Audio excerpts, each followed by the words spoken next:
basis and you had to strive for goals. Things like that kind of play into that. If you're in sales and you have a mindset where you're trying to hit your numbers or to crush it out, or you're an entrepreneur like Greg and I, that mindset's critical. It doesn't stop in the business world. It absolutely carries through. Too often I'm guilty of making excuses. I will admit it. So once I realized that same consistency, it wasn't hard. I just had to own up, admit that I was just making excuses. And once I was willing to tackle that, so to speak, it just happened. I mean, it was amazing. And a couple months in, somebody goes, "Man, Brian, you look good. You lose a couple pounds." I'm like, "Yeah, I'm down like 20 pounds. I'm excited." And the other day I see a lady I hadn't seen in a couple of years, and she didn't know who I was. I did the little fake hug, and I went to give her the hug, and she's like, "Excuse me, do I know you?" And I was like, "Whoa."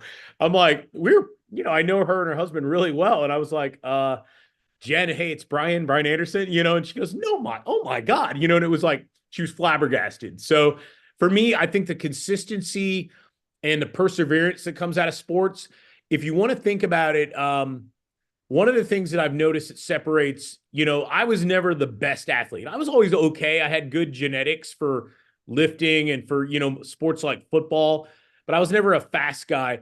But it comes down to determination and perseverance. So you can even think of it as a word you often hear in sports, Greg, is grit, right? If you're willing to just dig deep and make it happen, when you want to quit, we've all seen it. When you want to quit, things get hard. There's an easy route out. You could blow off. You could skip practice. You could skip whatever you're working on, right? It's that grit and determination to kind of see things through. Where do you really get that? The only way you kind of achieve in a sports world is perseverance and grit. You put in the work. It's not easy. If it was easy, everybody would be amazing. Everybody would be killer athletes, right? But at the end of the day, if you're willing to kind of do the work it takes, persevere, put in the effort, so to speak, and you do it consistently, that's how the good things happen. And those lessons from whether it's team sports, I see it with a lot of guys that served in the military, doesn't matter the branch. Typically, they have that same kind of perseverance. Maybe it comes out of boot camp or a drive to kind of get things done and not let the team the unit down, so to speak. But yeah, for me, those takeaways kind of applied to the whole weight loss thing I was on. And man, it's been fabulous. I haven't seen you, obviously, it's been a day. And man, I'm excited to tackle the day every day. I'm excited to go start my day with a workout. And man, I picked up tennis again. Rumor has it I might try the pickleball thing that's going on. I don't know. I'm getting sucked Pickleball is into it, that. man. Over 50 is the Is it good? pickleball moment. Yep. If you don't mind, I'll step in. I think that's a wonderful Yeah, thing. do And it, I'd love to Sean. hear your Thank you. story. And thank you for joining us tonight. You're new from last night, so we accept and we appreciate you coming in tonight.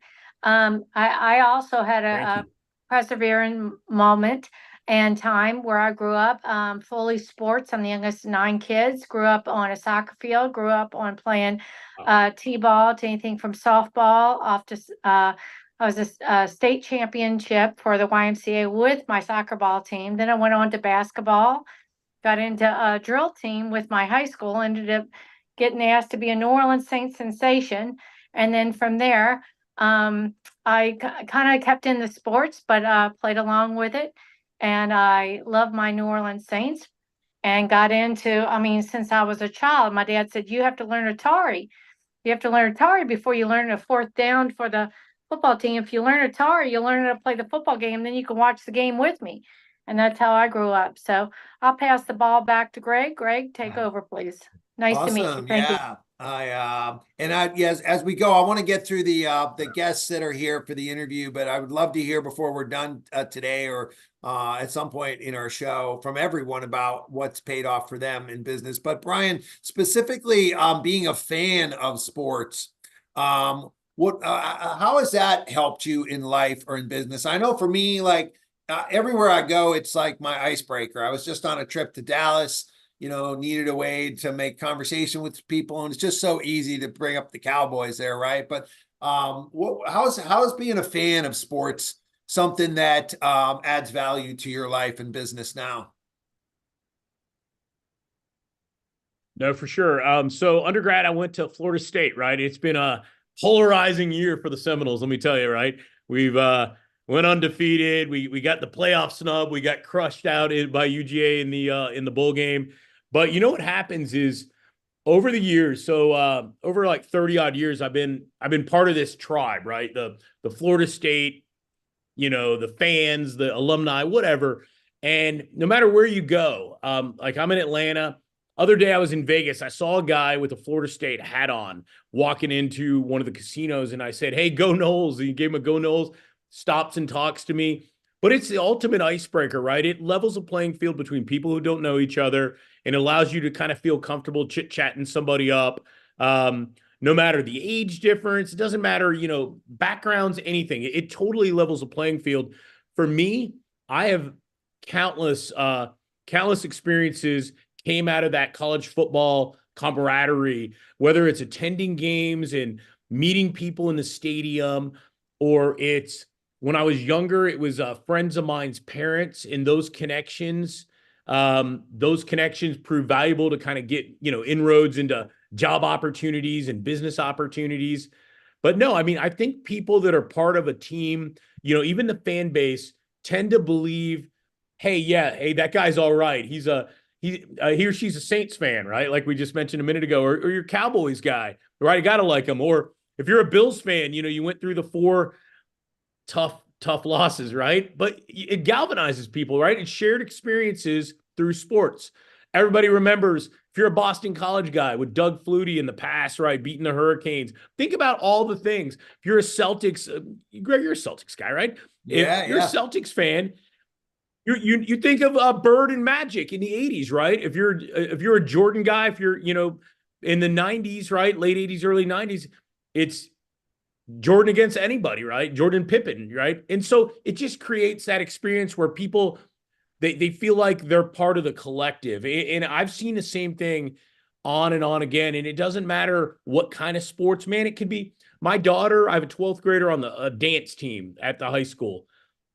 Nobody other than the parents, nobody other than parents and boyfriends come to the events, right? The tournaments. Her team, they just won the state title in Georgia for dance, which was phenomenal, right? It was a Saturday the other day. I'm going bananas, man. I am down at this dance competition in Middle Georgia, in Macon, Georgia. I could not tell what was a good dance or a bad dance other than the energy. And I'm going berserk, yelling as if we just won the Super Bowl, right? And everybody else was doing it. Everybody's doing it. Why? Because we're all pulling for the same team. And it cuts through everything. It's a powerful influencer, right? Yeah.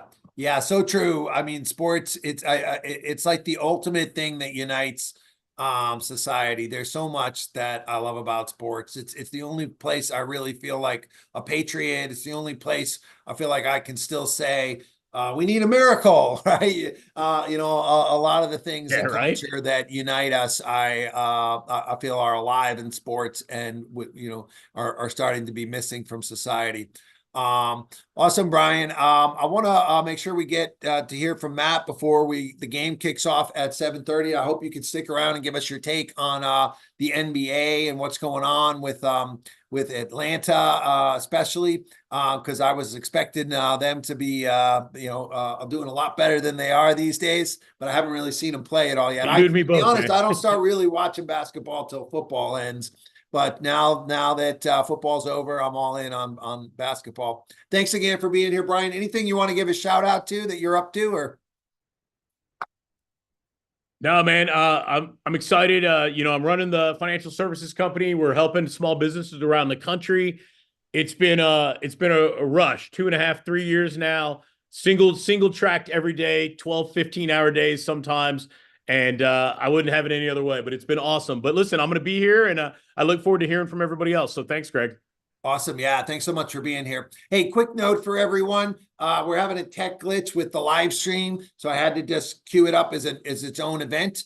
But if everyone I put the link to it in the Zoom chat here. If everyone could go on to that link in another browser or on your phone, we want to make sure we have views on the YouTube channel so that we will be able to pick up some more audience as we continue to grow this. We're only in day 2 here. I'm super excited that we have a dozen people here. Some people that are back from yesterday, some new people. That's totally awesome.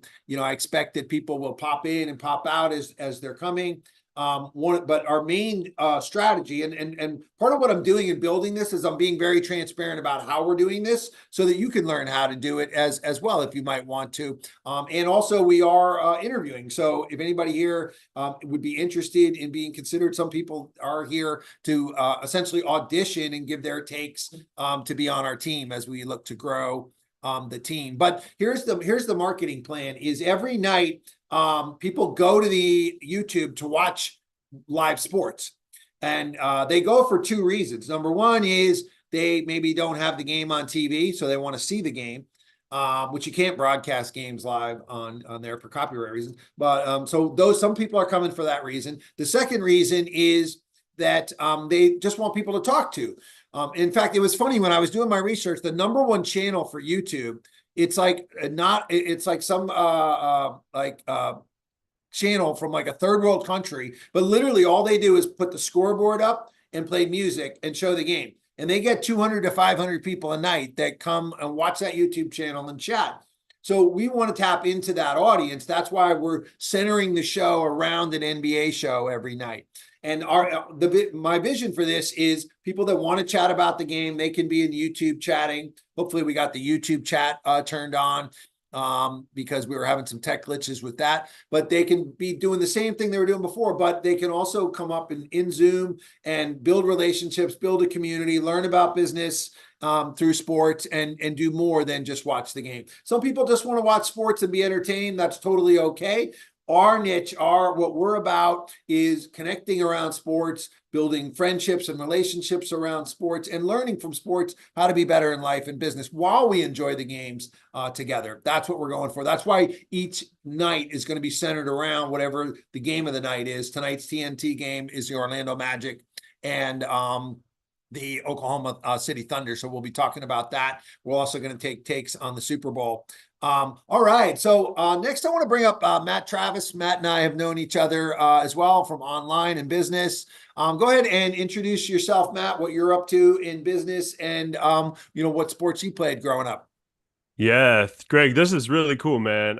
This is such a unique spin on things. I'm just always such a big fan of what you're doing. And anybody that's watching watch Greg. He's got stuff going on in the background, and it really helps people see how to build communities. And that's one of the best ways to build your business, right? So I just love the take on this. And you had me thinking about all of the things, and I realized I really built my entire life around sports, and I didn't know it. So like when I was a little kid, before I realized you couldn't become another human being, I wanted to be Larry Bird. I was like, I'm just going to be him when I get older. And then, you get to an age where you're like, I can't actually be another human. But I was just such a Larry Bird fan. I was a big Celtics fan growing up in the 80s. And then ultimately, fell in love with football, and just growing up right outside of Boston. It's a pretty great place to be when you are a sports fan, right? Like, it's just, you got a lot of really big things that have happened over the past couple decades. So I played football all through high school. That was my main sport that I just fell in love with, and went to college. Unfortunately, the college I went to didn't have football. They had rugby. I went to one practice of that and watched the dude get his teeth stepped on, and I was like, I don't want that in my life. But but I actually went to school for physical education, so I really built my whole life around sports and physical activity, and having kids really get the genuine benefit of being physically active and moving and trying out multiple different sports. And when I got out of college, I not only took a job as a physical education teacher, but I started coaching high school football, and I just fell in love with just giving back. And then I also just felt like it was cool because, you actually get to watch sports and help these kids become better. Like, football just taught me how to be a good human being, bottom line, and how to put yourself before others. That was, one of the biggest things that I learned from it.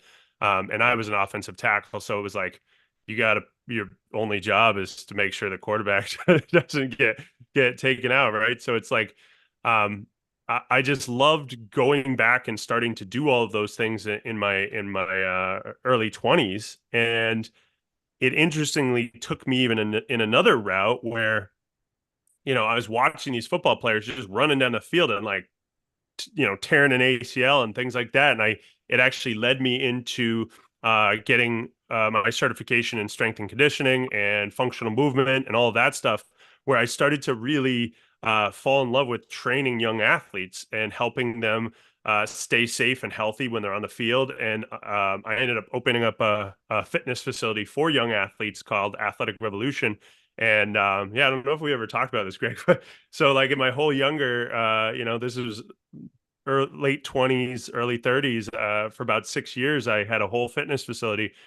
We had about 200 members, about $200 a month. And it was a very lucrative and very just beautiful place for kids to develop and grow and evolve. A lot of the kids ended up going multiple different divisions, whether it was Division 1, Division 2, Division 3. But I loved that side of sport. It's kind of like it's like the stuff that people don't think about, which is really kind of how it ties into business, where it's like all the hustle and grind that you're doing on the back end. People don't see that shit, right? They do not see that stuff that you're doing to be successful. They only see game day, right? And they see the highlight reels and all this stuff. But it's like that's the stuff where, being in the trenches with these kids in the fitness facility day in and day out and watching them really put the work and the time in to be just strong and fast and all that was just really cool. And it also was kind of what I was going through as, a physical educator, and then running, teaching full time in the morning, and then going and running my fitness facility all at night. It was just a lot that happened in that whole time. And it ended up ultimately leading me to closing that and going online and doing that online. And now we're here. But it's been a really, really special journey. And I didn't really think about it until you brought this up, Greg. So I appreciate you letting me go down memory lane there, man. Awesome. Yeah. Well, it's great to get to know this side of you. And it's just another example of how we can connect through sports and build relationships through sports. And likely one of the reasons you and I have clicked in other things is that we have this sports background. And a lot of the times when I talk business, I use sports metaphors in how I communicate, and you tend to attract into your world like-minded people, whether they realize it or not. So what would you say, Matt, has been the number one thing that you learned from growing up around sports that's paid off for you in business? Yeah, I think it's really the grit of it. Like it's interesting. Like when you're on top, it feels really great. Like I remember being in Pop Warner and being like the biggest kid and just, you know, being able to run other kids over and stuff like that. And then literally you go from 8th grade and then you go into high school, and now seniors are taking you on, and like you basically have an option there. You can either quit and walk away because it's too hard, or it hurts, or it's painful, or it was a lot like life. Sometimes life runs you over. Sometimes your business doesn't go the way you want it. But it's how you show up every single day, day in and day out, whether you're in season or out of season, right? It's not just I always think of like specifically football. It's like it wasn't just playing the sport, it was a lifestyle. It was a way of being where when you're out of season, you're showing up and you're training. When you're in season, you're showing up and you're playing. And you're always working towards something. So coming back to what Brian was talking about, I mean, it's just the ultimate mindset tool. Like it's the ultimate mindset tool to really help you get that grit of just working your way up the ranks. Because I mean, you look at even like the professionals on TV, and all you hear all the stories. Michael Jordan didn't even make his freshman team, right? You look at Tom Brady. I mean, the draft pick that he was. This is crazy, right? And like Super Bowl. If we're talking Super Bowl, I love I love the kid. There was an awesome meme for the San Francisco 49ers quarterback. They were saying how he looks kind of like he's like the Halloween costume version of himself, where he like looks like he looks like a little kid, but everyone counts this dude out. And yet it doesn't matter what you look like. It doesn't matter how big you are. It doesn't matter how strong you are.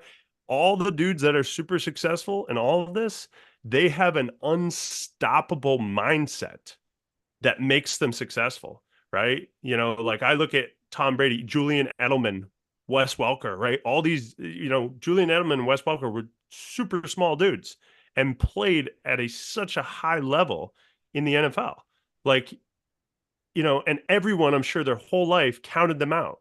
And that's, if you think about in business, y'all, it's like, how many times do people tell you what they think you can and can't do, right? And the reality is that that's just them. That's their limiting beliefs. That's their automatic negative thought stories. That has nothing to do with you.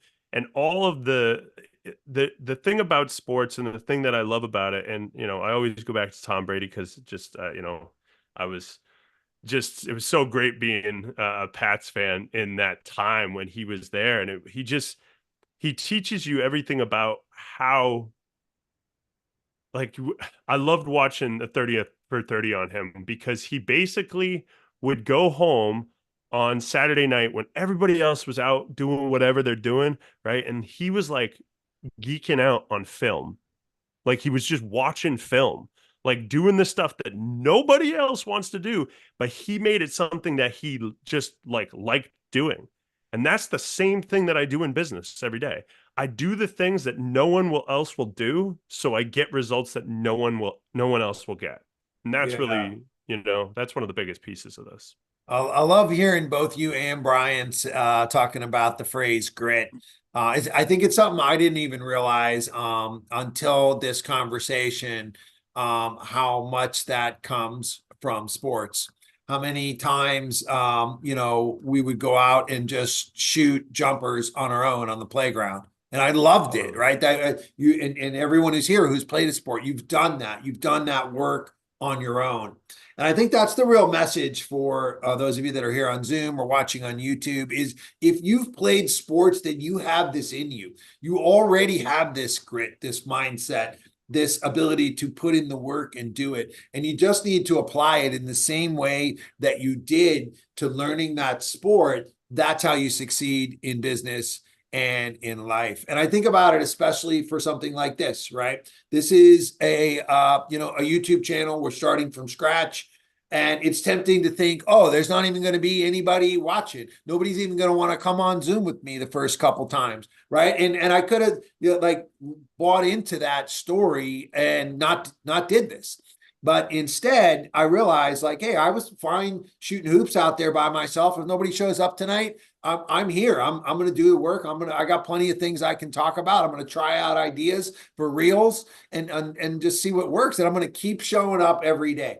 I'm committed to showing up for this show every night, 7 p.m. Eastern, following the game of the week. My vision for this is that we're going to grow this into the next Barstool, which is a $500 million brand.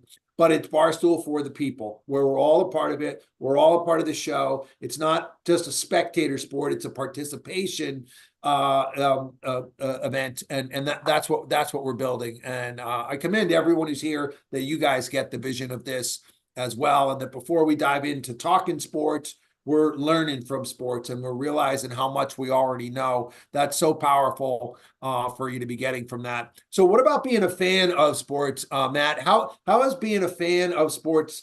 What do you say to someone who's like, well, that's just a waste of time. Every minute you're watching sports, you're not making money. You know, if you're watching someone else succeed in life, you should be out there succeeding in life. How do you see being a fan of sports paying off for you in life and business?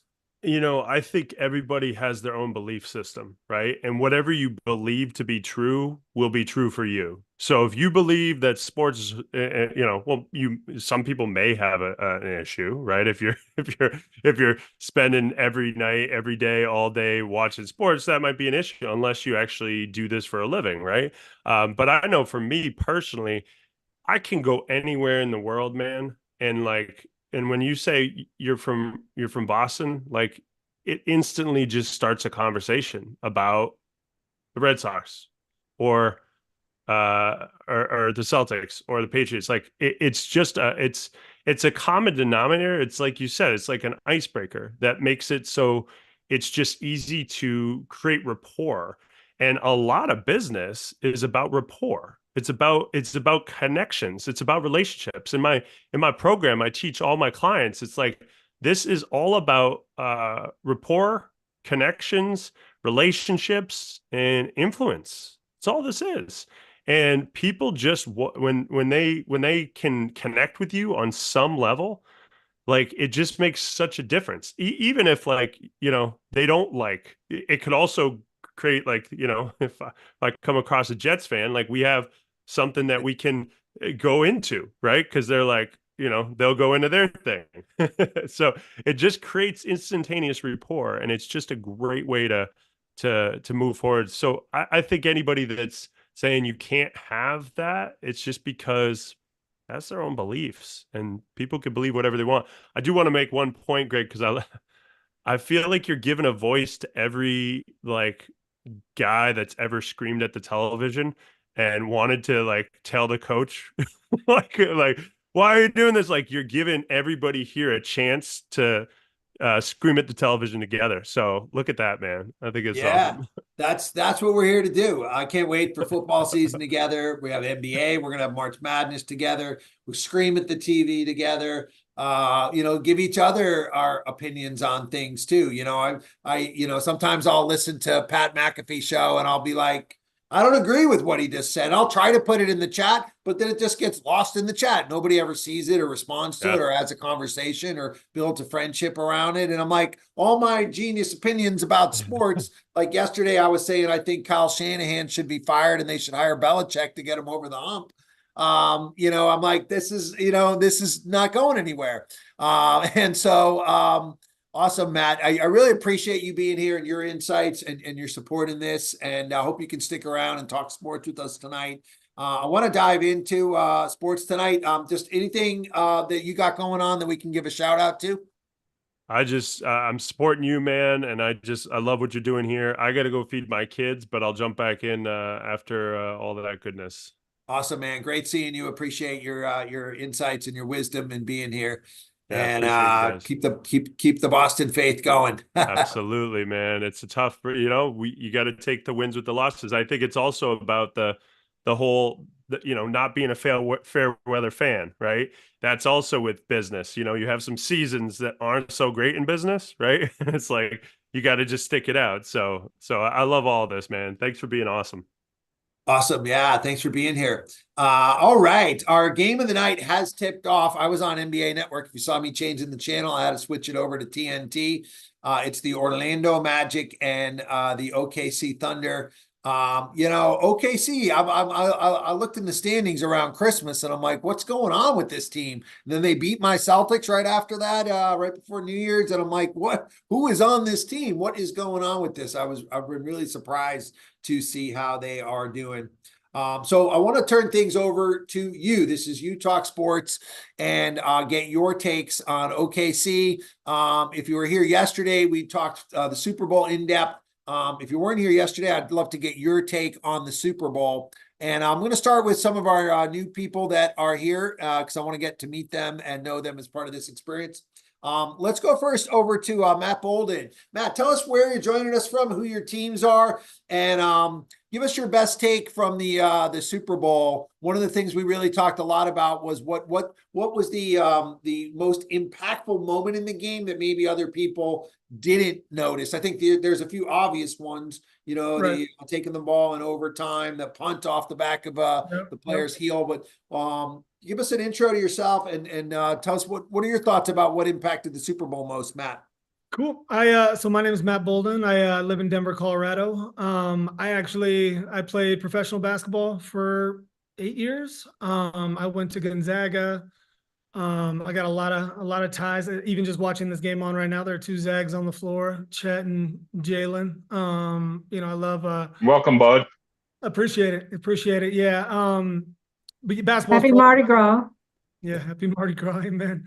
I got a lot of ties to basketball, obviously, but yeah, Super Bowl is amazing. I think I feel like you guys kind of hit them on the head. Obviously, the missed field goal. I mean, having Moody as a kicker, I can't imagine what that would be like as a quarterback, just having to come down the field with knowing you got Moody in the bag that is not capable.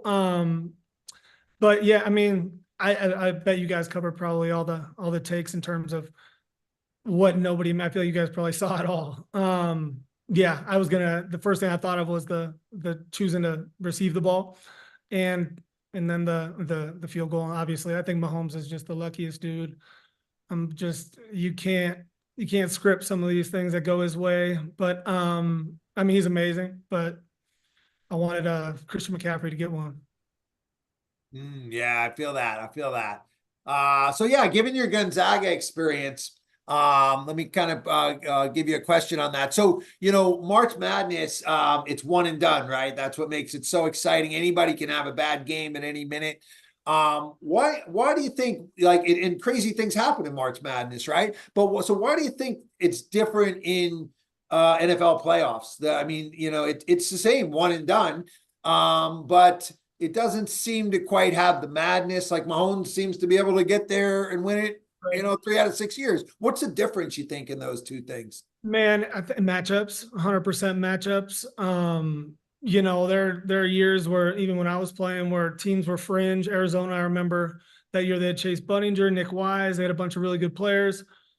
Barely made it in. I think they had to win the conference tourney. They got matched up against a terrible Utah team, which they were way better than, smacked them. Got matched up, I think, matchups, and I think, and especially in college basketball, I think if you have a bunch of seniors in general, those teams, those mid-major, kind of just whatever, I think those teams have a huge advantage, especially playing against a young Kentucky or a young whoever. I think that kind of plays a huge factor, but I do think it's all matchups in the tournament. Yeah, that's really interesting. Awesome. Well, we're glad to have you here. Look forward to getting more into things in tonight's game and sports. I want to get into some topics around sports betting too, because I feel like this is exploding onto the scene, whether people think that's good for the game or bad for the game. The NFL and ESPN are in partnership with betting companies now. So those are some of the topics we're going to be touching on tonight. But let's go next to Mike Cotty. Nice to get to meet you for the first time here tonight, Mike. Go ahead and tell us where you're from, who your teams are, and what's your take on the Super Bowl. Oh, you're on mute still. Unmute. There we go. Can you hear me? Yep, now we hear you. Okay, got it. Teams are the Knicks and football Giants. Let's see, 1 second.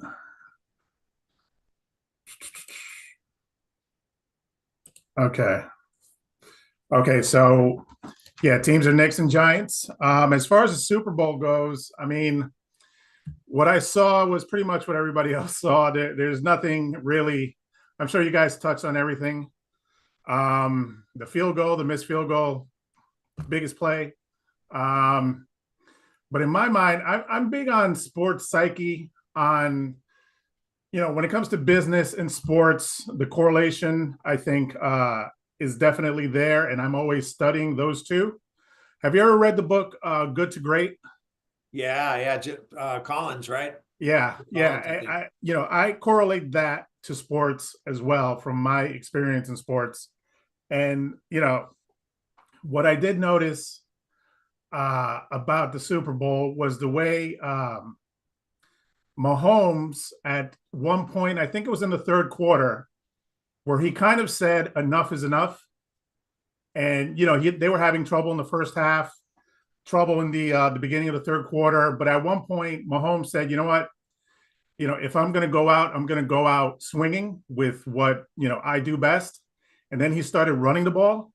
And then all of a sudden, San Francisco didn't have an answer for what he was doing. And it became that much more difficult. I mean, they didn't run over San Francisco, as we saw. It was a tight game. But that moment where Mahomes flipped the switch and decided, you know what, I'm going to take this into my own hands. I tried. It's just not working the other way. That's when, for me, I saw, him will the game and change the outcome, change what may have been a loss, a Super Bowl loss, which he wouldn't allow. And it reminded me a lot of, I'm a big boxing fan. I've been watching since I was a kid. And it reminded me a lot of the De La Hoya versus Shane Mosley fight, where I was a huge De La Hoya fan. And I didn't know much about Mosley. And my views on, who was going to win before they fought was, very in favor of De La Hoya because I saw every fight. I was a huge fan. I didn't think he could be beat. And, the first time they met, halfway through the fight, it was kind of like pretty even. Like I would say, because of my bias, I gave it to De La Hoya when some would argue not, but it was close enough where I can make a good, strong case. But at a little more than halfway in the fight, Mosley did the same thing that Mahomes did, that I saw Mahomes do in the Super Bowl, where he said, enough is enough. I'm going to separate myself from this person. I've seen everything he has to offer, De La Hoya has to offer. And, I'm just going to make a clear separation.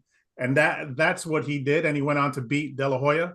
And even me being a De La Hoya fan at the time, I had to say, my God, the way he stepped up was amazing. And I have to, applaud what he did.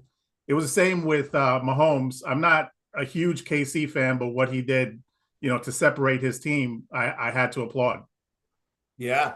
Yeah, I would agree. I'm a Brady guy, but I appreciate watching greatness at all times. And clearly, Absolutely, Mahomes' skills and and capabilities are at another level than even Brady's are. Will he go on to have as much achievements is still to be determined. But awesome, great to get to meet you here, Mike. Good to meet you. We're going to go next to Jacob. I just want to jump in and make sure that everyone is joined us on YouTube as well. The link there is in the chat. I'll just put it in there again because we do want to make sure we're getting views on YouTube as well as Zoom. This is how we're going to grow the channel. And also, speaking of growing the channel, we are looking to hire and build out a team here. And I want to just touch on that as far as what we're looking for.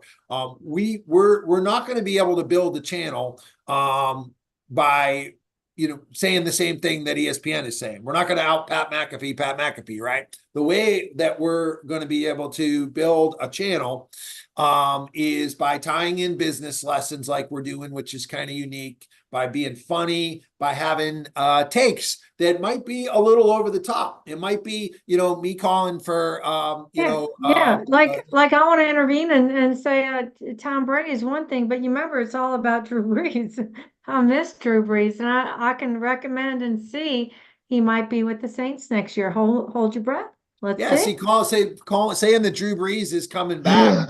That's something I haven't heard anybody saying, right? Those are the kinds of things we want to get into here. So I'm just trying to give you guys that direction and that coaching as we build this. And I'm looking at this as like, this is practice. We're going to be here. I'm here every night. You're welcome to come any nights that you can come, and we're going to get better and better and better as we're building the team and building our takes here. But we want to be funny. We want to be concise. We want to be, extreme.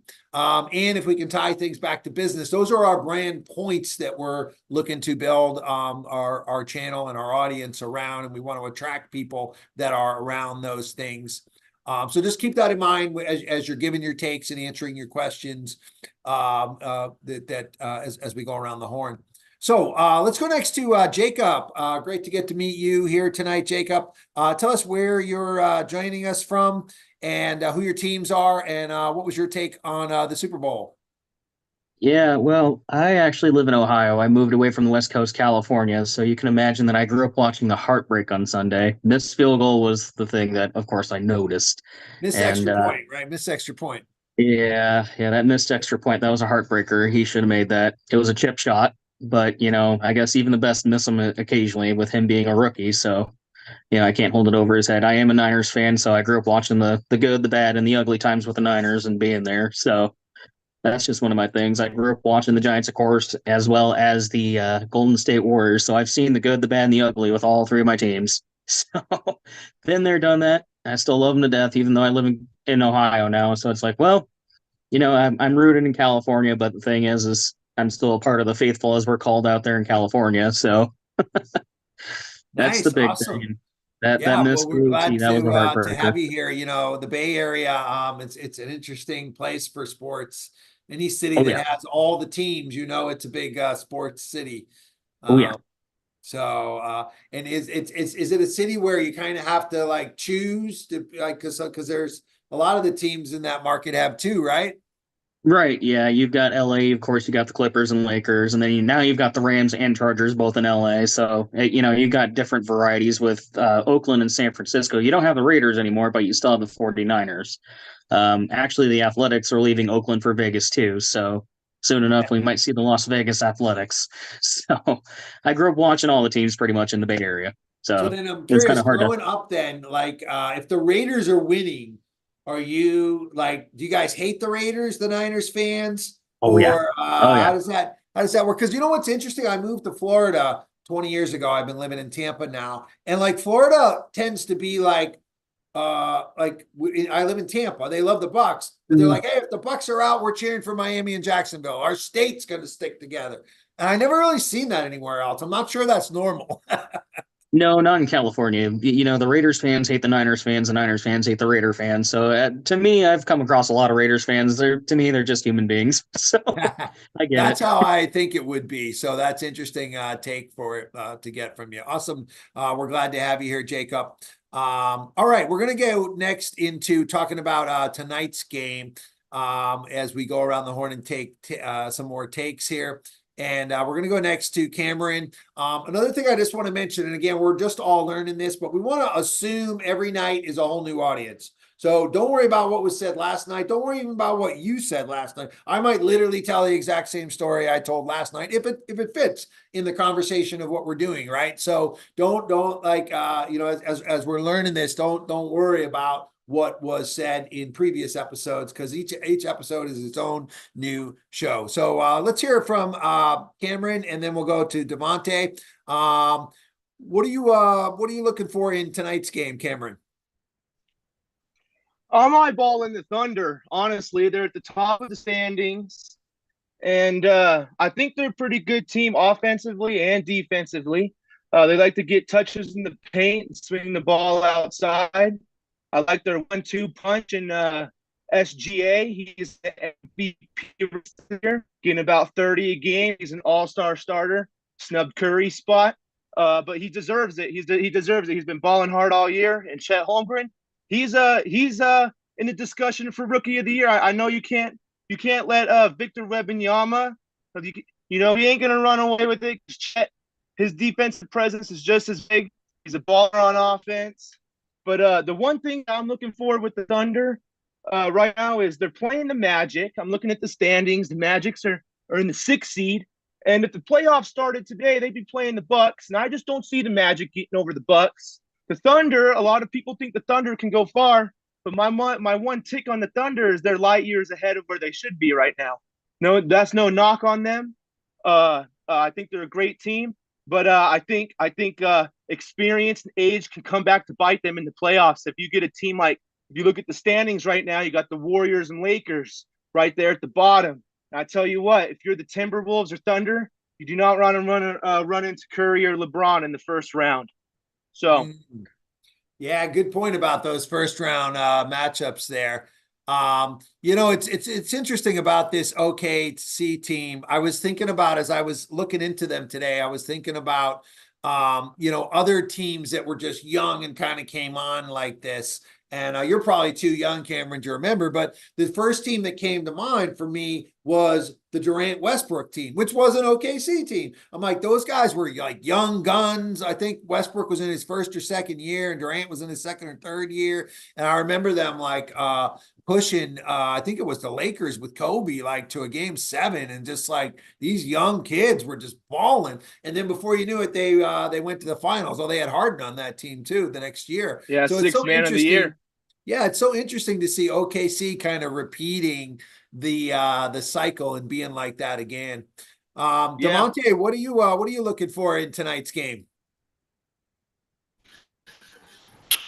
What I'm looking for, Me personally, OKC, yeah, but taking out the records, I know OKC is what, second in the West, and Orlando's sixth. They're evenly matched across the board with points per game. I think I had it pulled up, but I refreshed my browser and now lost it because the game started. But they were evenly matched points per game, rebounds per game, second chance points per game. They were evenly matched. I think second chance points was like 13.5 points. And then OKC had like 11 or something. So what I'm really looking for is Orlando to really, you know what I'm saying, get it going. They're young. With an average of 24 years of age, is their team average age. So with that being said, I know they're playing a young team.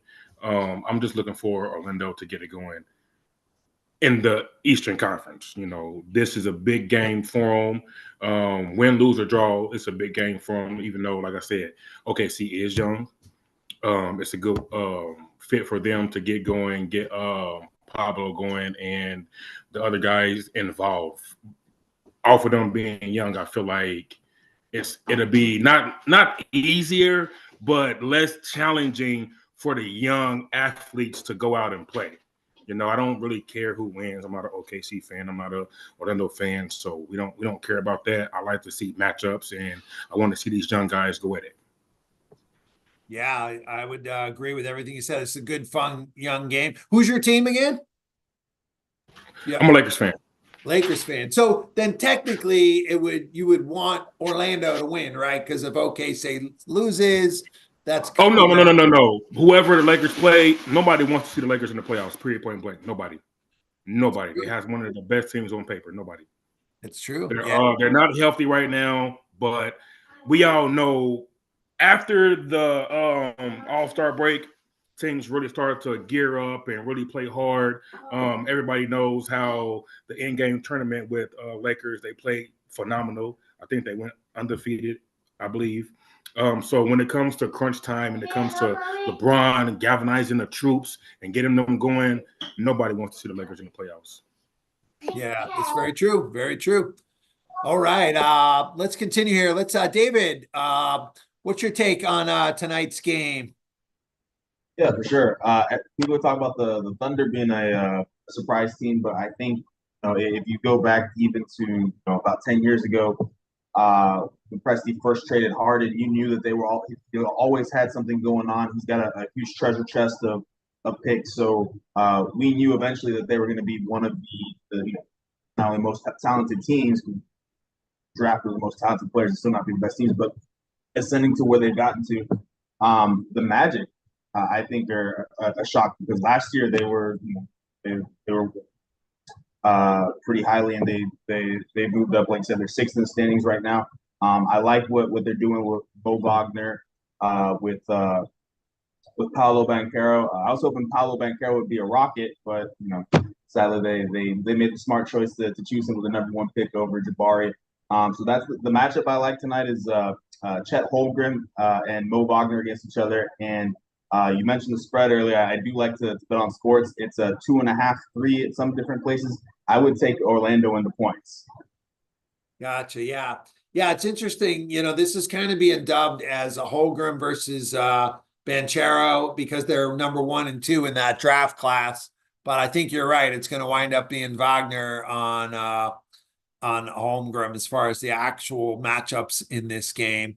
Awesome. Appreciate your take. And let's go next to Moses. Moses, go ahead and introduce yourself. Let us know who your teams are. Give us your take on either tonight's game or the Super Bowl.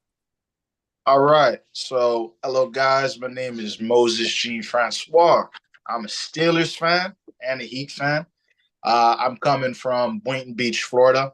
I'm a graduate of Edward Waters University, and I love to talk sports. I love this opportunity Greg has given me to be able to talk about sports, talk my trash about my team. Steelers, man, we've seen better days. We always have a winning record, though. I can thank Mike Tomlin for that.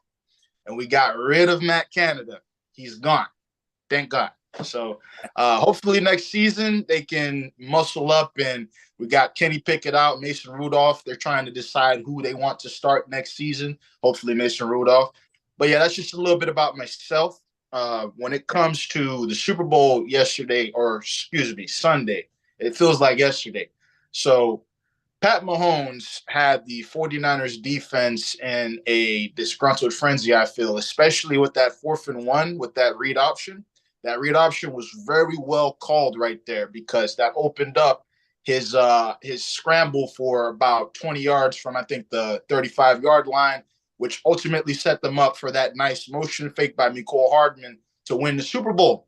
So that was the biggest play. Pat Mahomes, he could become the second coming of Lamar Jackson and really use his legs. People forget about his legs. He has a good arm, but man, he could move. So ultimately, that's my take on the Super Bowl. I think that read option play was the biggest play in overtime, which set them up to win. Awesome. Yeah, appreciate your take on that. And always fun to have a Steelers fan here. Hopefully we'll get into the heat. Hey, I'm going to put a trivia question out to the group here. Moses, don't answer this because I know you'll know this since you're from Florida like me, but Moses is from Boynton Beach. Does anybody here know the NFL quarterback from Boynton Beach? Trivia question here. Oh man, I spent a lot of time in West Palm, and even there, they all cheer for this guy because he's a local high school guy from Boynton Beach. He's been an MVP of the league. No guesses coming. Moses, who's your hometown guy? Probably your favorite player, right? Man, he was my classmate too, and a bit of a bully. Lamar Jackson. Lamar Jackson, yeah. That's awesome. Yeah, I referee high school football and basketball in Florida as one of my hobbies. Siri told me the same thing. That he was a bully. No, Siri told me that it was Lamar Jackson. So. Oh, that it was Lamar Jackson. Yeah.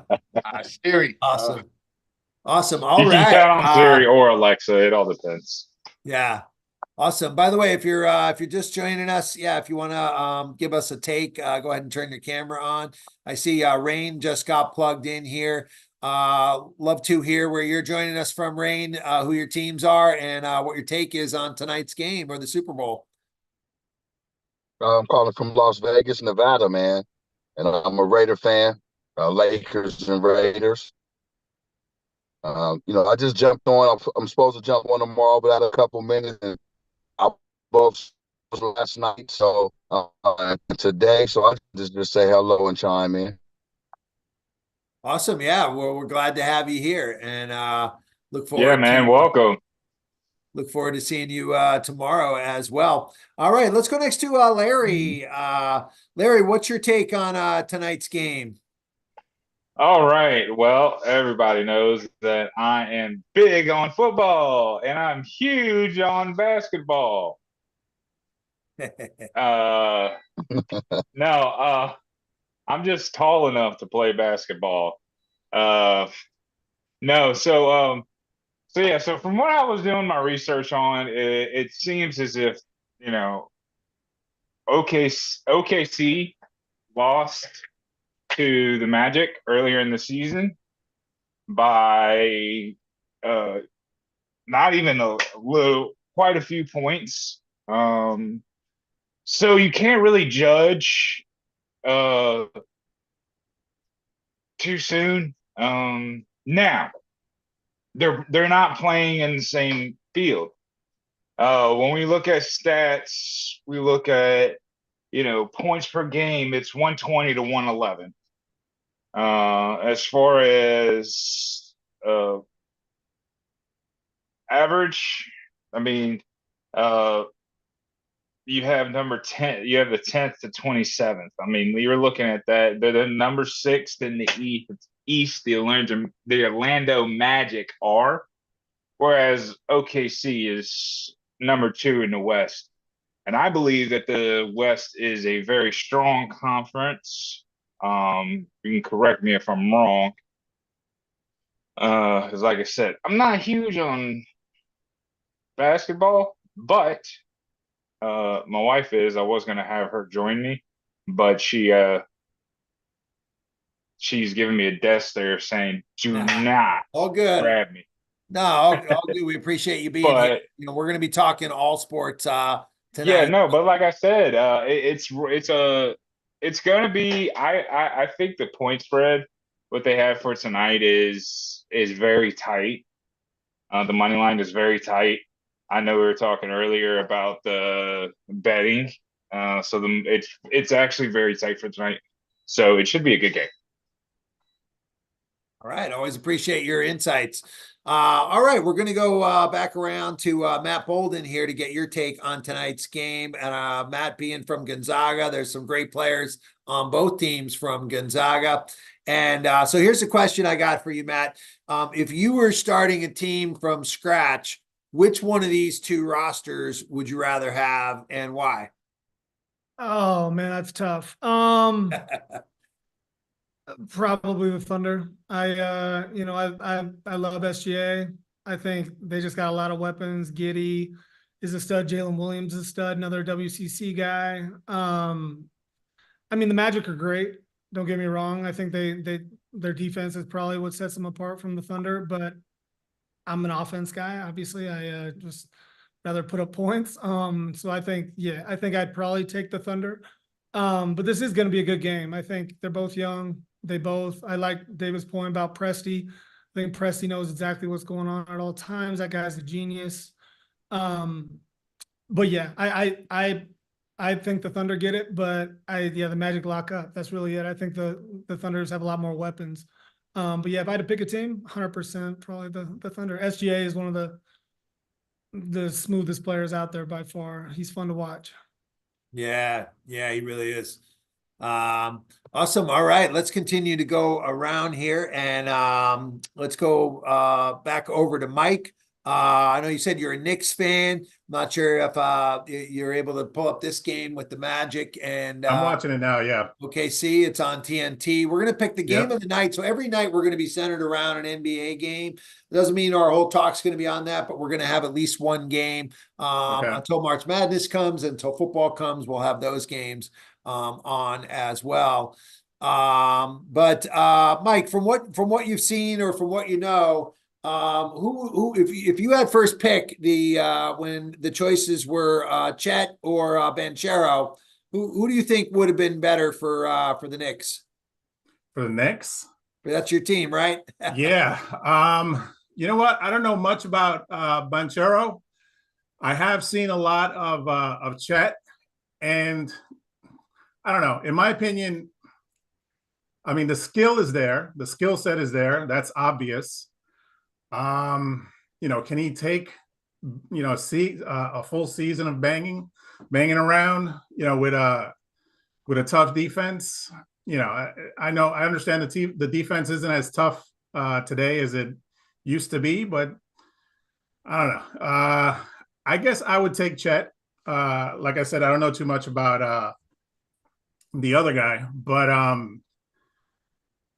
I'm not sure how good he can be. I mean, he could hang in there with Wemby from what I've seen. He has the same skill set. He's not as tall or as long, but he gave Wemby a pretty tough time. So yeah, if Wemby is the top pick, Chet was hanging with him. It has to be him. Yeah. I mean, it's interesting. I haven't seen OKC play yet.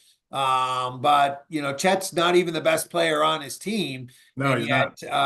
He's in the Rookie of the Year talk.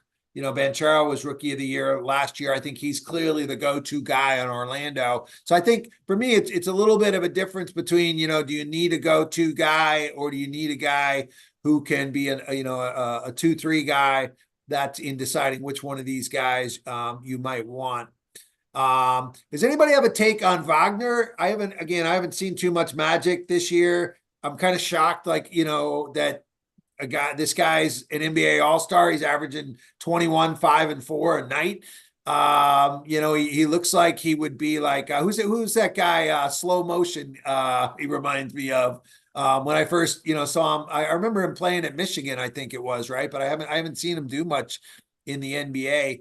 Has anybody seen anything from him? How's Wagner scoring so much? He's an animal. I mean, he does everything.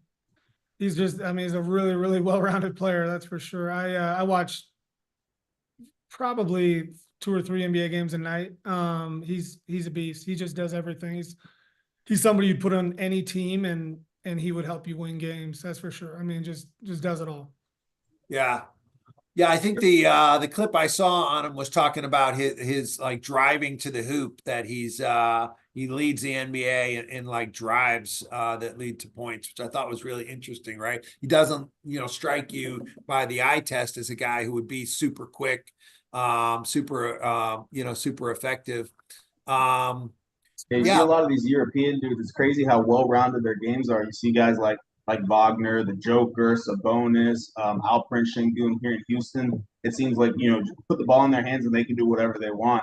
It's crazy to see just 20 years ago to now how the European players are, not even just the European players, because you take somebody like Embiid, from Cameroon, all these foreigners coming into this country and being the best players in the league. And I think Embiid and Joker, won the last 4 MVPs between them. Agreed. Yep. So true about the international players. What about Suggs? He's a Gonzaga guy. Let's have Matt go last on this. If anybody else has a take on Suggs. Again, I haven't seen much Magic, but I remember, Suggs was a one and done at Gonzaga. It was one of the greatest runs of a college player of all time. After March Madness, I was like, this guy should be the #1 overall pick. And whoever gets him is going to be so lucky. He's just a winner. And the Magic got him, I think, with pick 3 or 4. And I'm, I don't know what his impact has been on the franchise since then. Anybody have a take on Suggs?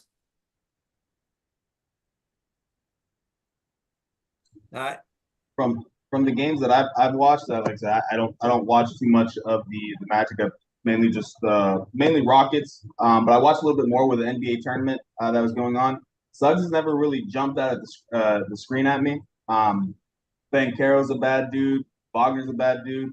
But the other one that we don't talk about is Cole Anthony. He's a second generation NBA player, but every time he plays the Rockets, dude puts it on him thick. So that's my 2 cents on Suggs and the Magic. Yeah. Yeah, I think it's hard to see Suggs shine because if you look at the Magic's backcourt, it is stacked. They got Cole Anthony. They also got another player who was a former first overall pick in the draft, and Markelle Fultz. And so this is a very stacked position there at the guards, and they're all 3 having good seasons, averaging around double-digit points. So 30 between those 3 guys. And I like Suggs' physicality too. He was also one of the top football players in the nation. He had to pick between football and basketball. So I like the physicality he brings to the floor. You need a guy that's going to make those winning plays for you. Tip the ball out, get on the floor. He makes those small winning plays that doesn't really stand out on the stat sheet, but it stands out when you're getting victories, and that's why they're in the playoff standing this year so far. Yeah, I think that's a good take about the depth in the backcourt there. Matt, what would you say? Is Suggs underperforming or overperforming based on what you thought he could do, based on his March Madness run? Yeah, I mean he's a freak athletically. Cameron had how physical he is. And then obviously Cole Anthony is a bucket. He, that's probably why he's putting it on Houston. They're probably destroying him or something like that. So he's getting a lot of minutes. But yeah, Cole Anthony comes off the bench. He's just a bucket. Markelle Fultz is actually the one that Cameron said is playing really well. I think he does a lot for the team. I just think Suggs is kind of undersized, not really a 1, kind of a 2. He does everything really well, but I just don't think he is like an impact maker like you'd expect him to be. Just like you kind of hit on the head, Greg.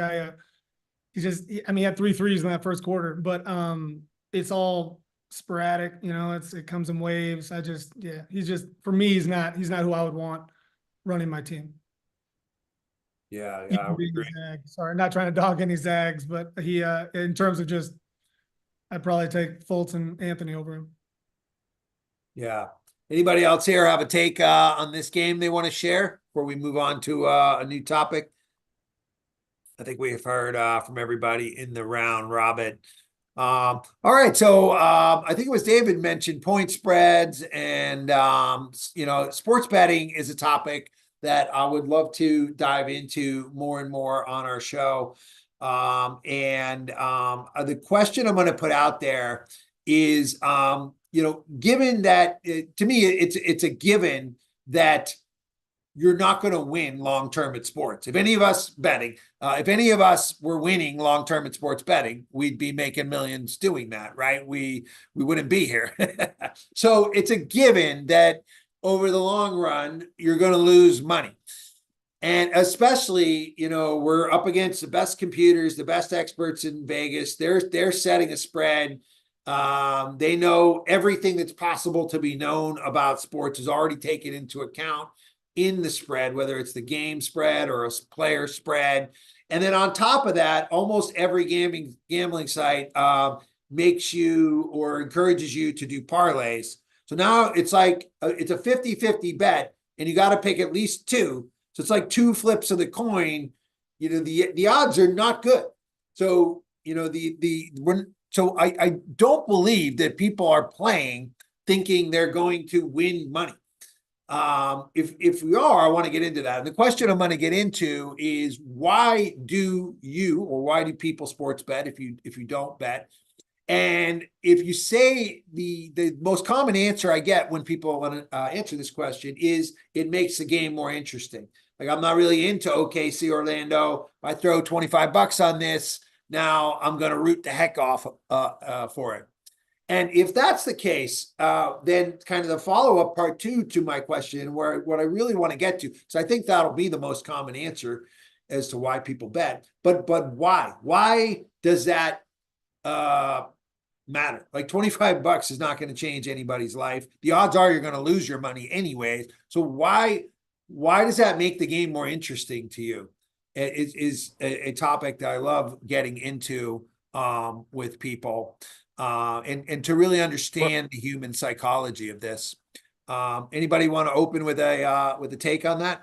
Well, I'm a sports bettor, and I just start really small, but I'm big on parlay bets.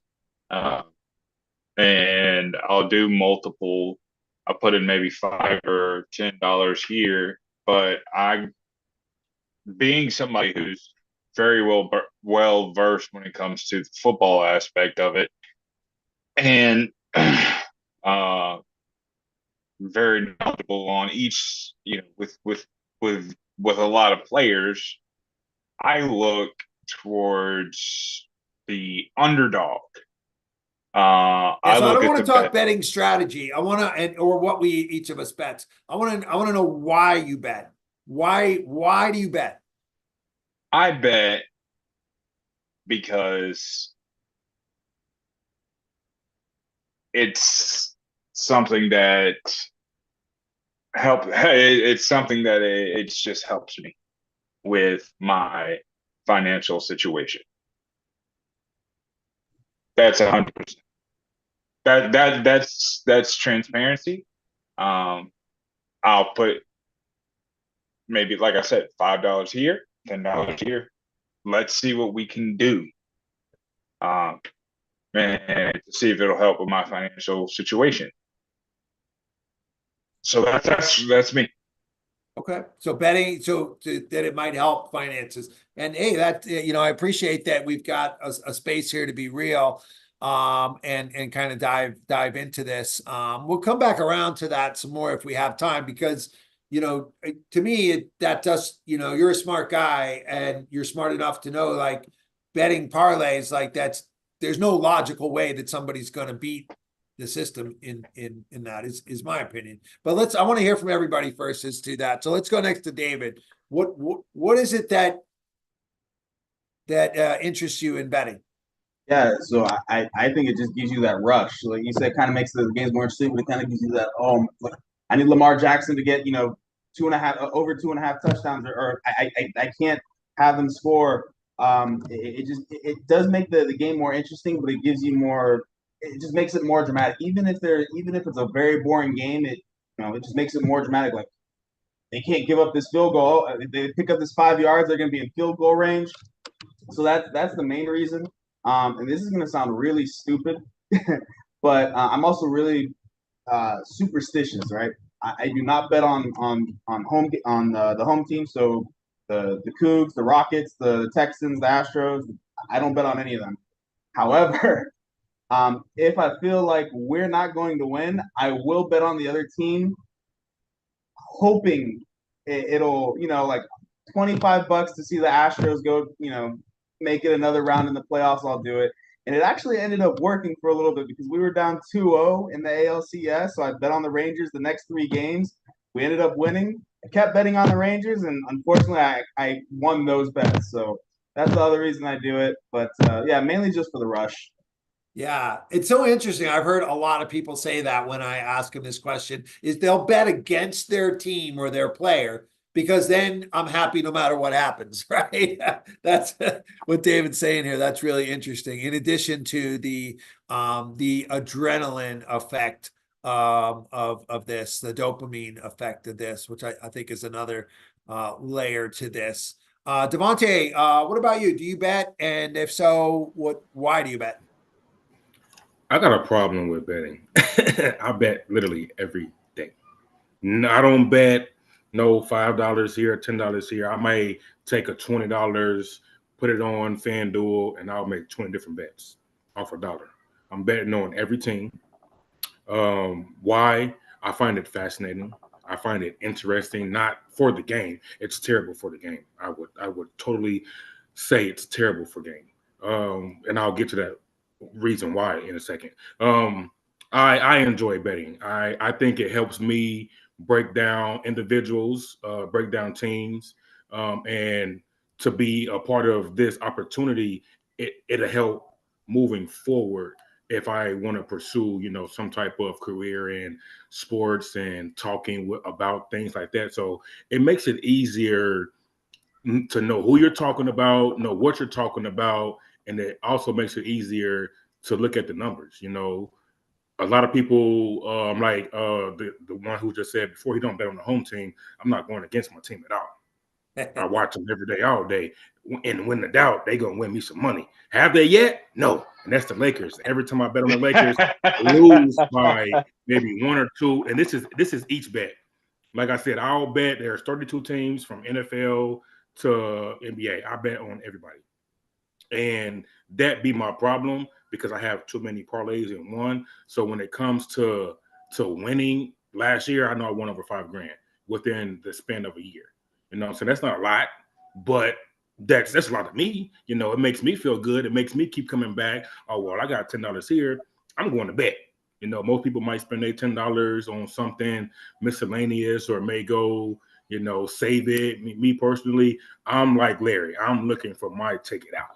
And I know that sport betting is my way out. I just got to figure out the code, and I'm almost there. Like I said, when I bet this year, we just starting off. I haven't won much. I've been losing by 1 bet, by 2 bet, by 3. But mind you, I'm having 25 different bets in one parlay. So Vontae, we'll meet in the middle. Because my brain, my analytics, and my numbers, they're not wrong. I'm right there. So that's why I bet, because it's fun to me. I feel like I can break the code on winning a lot of money off of a little payout. There's I know we're getting off topic. There's a streamer that I like to watch, and he bets just as much as me. He bets more money than me, and he wins $7,000, $10,000, literally every day, every week. And that's what I'm looking for. I think it helps a lot of people, who are less fortunate, but know the game of football, know the game of basketball, know the game of tennis, know the game of soccer. You can bet on any sport, baseball, boxing, hockey, bet on all of it. So with that being said, that's why I bet. It's fun. I know somebody said it gives you a rush. That is true, especially when you win. There's no better feeling when that parlay hit. And just to lose, it just makes me come back even more because, like I said, I'm not losing my bets by 15 people, 20 people. I only won 5. No, I'm losing by 3, 4. I'm losing by 1. So with that being said, my big ticket payout is around the corner. It's around the corner. So that's why I bet. Where are you at? Where are you located, Vontae? I'm in Dayton, Ohio. You're in Dayton, Ohio. Look, man, we'll meet in the middle. We'll go ahead and see if we can't crack this code and win For real. I win a had, million. yeah, there's the guy that I watched, they literally what we're doing now, they'll sit in groups and break down numbers and pick who they want to pick. The game last week, the Super Bowl, he put $100 on 4 players and he won $7,000. You know, and I look at that like, oh man, if I keep watching him, I keep watching these guys and that guy and put my own information into what they're getting, I can win. Because I did take his bet and I won on that, but I ended up losing because I had multiple parlays in that one bet. So that bet that I made with that one, instead of what I do is I bet on every game if I can. If I have enough money, I bet. But normally, I'm literally taking $10. Now I got 10 bets. I can do 25 people in one parlay. I know it sounds crazy, but that's how I look at the game. You know, there's a possibility for me to win. Like last year, I almost won $400,000. I missed it by one bet. Like it's like that. Like I'm that close to breaking the code on the sports bet, and I only use one sporting platform. I'm not jumping to DraftKings or all these other FanDuel. I love FanDuel. I don't care about nobody else. FanDuel. So and we can bring David in to get us all excited. for sure. Okay, I know. Sorry for getting off topic. I was just wanted to throw a little bit of comedy in on there. I think you were going to Moses about it, or wasn't mistaken, Mr. Gray. Yeah. I just like to kind of recap that. So, you know, what I'm hearing in Devontae, you know, I really heard like a sense of hope, like that this could be your ticket out of, to win big one time, like winning, 400K could be life-changing, right? So I think. Yes, I come from the trenches. So when they introduced to the sporting's bet, I was all in it. I was all in. Like I said, last year, over the course of a year from start to finish, I won over $5,000. You know, this year ain't been so lucky, but the numbers are there. The winning bets are there. You know, if I would take my bets and break them down in small increments, I'll win every day. Like I'll literally win every day. I think it'd be fun to put our bets, into the YouTube comments or into somewhere where we could keep an eye on them. Because and again, I'm not saying this to offend anyone or doubt anyone here, but I honestly don't believe that anyone wins at bets. I just don't believe that. Oh no, it's set for you. It's set for you to not win, but that's what makes it fun for me, because you're not going to stop me. You know, then you're giving away your hard-earned money if we're not winning. It's not hard earned because it's only $10. You know, I'm not betting no more than $20. So a day though, right? Huh? You're saying a day, every day, right? Every day, every other day. You know, I get paid daily. You know, I'm an armed security guard. I work daily, so there's always going to be $100, $75. I'm doing something to make money. So with that being said, I work on houses. I get paid for that daily. So I might take $10 out of that. Oh man, let's go. I might win $60. That's fine with me. That's 100 on my 60. I mean, 100 on my 10 that I won on the 50 that I made from working, and then the 60 that I won. That's a come up for me. You know, you that's chase your bets. Like if you lose, like if you bet $20, you lose it. You bet $40 on your next bet. What's your strategy? No. I'm betting no more than $5 to $10 on a bet.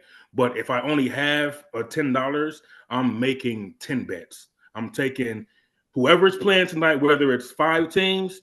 Oh, I'm gonna sit down. I spend hours on breaking down the numbers on who's gonna do what. And like I said, it hasn't hit yet because I've just now started betting on basketball.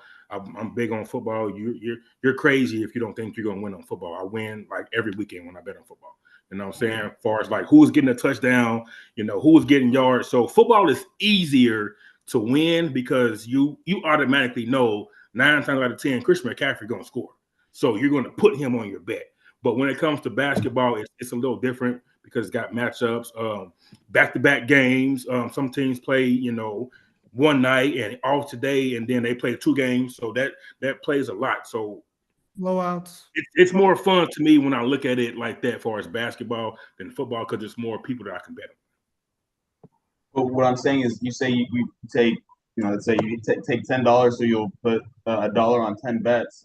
Let's say you lose all 10 of those bets. Do you then the next day say, I'm going to bet $20 to chase my bets, or do you just come back and say, hey, I'm just going to bet another $10? Oh no, it depends on who's playing. Like if the Lakers playing, I'm gambling. Like I'm not going against LA. You got Anthony Davis and you got LeBron. There's no way those two are not averaging 20 points a game. There's no way Anthony Davis isn't getting 8 rebounds a game. You know what I'm saying? So depending on who's playing, depending on which matchups is which, like I said, you automatically know which players are going to perform each night. There's no way LeBron's going to give you 8 points a game. There's no way. You know what I'm saying? So when it's like that, like tonight, I didn't bet. I'm gonna be honest, I didn't. I wish I had because it's easier because there's less people playing. So like if it was tonight, I would have still put my probably dollar bet in on each team. Like I would take out 2 of the starters, and I'll look at their numbers and I'll go off of that. I'll do, the highs and the lows, unders and overs. You know what I'm saying? But normally it's always the 20-point parlay. I'm not doing nothing less than 20-point parlay. Because if you can't get 20 points, something's wrong. You don't need to be in the NBA. If you're an all-star and you can't get 20 points, you need to switch me spots because I know I can go out there and get you 20 points a game.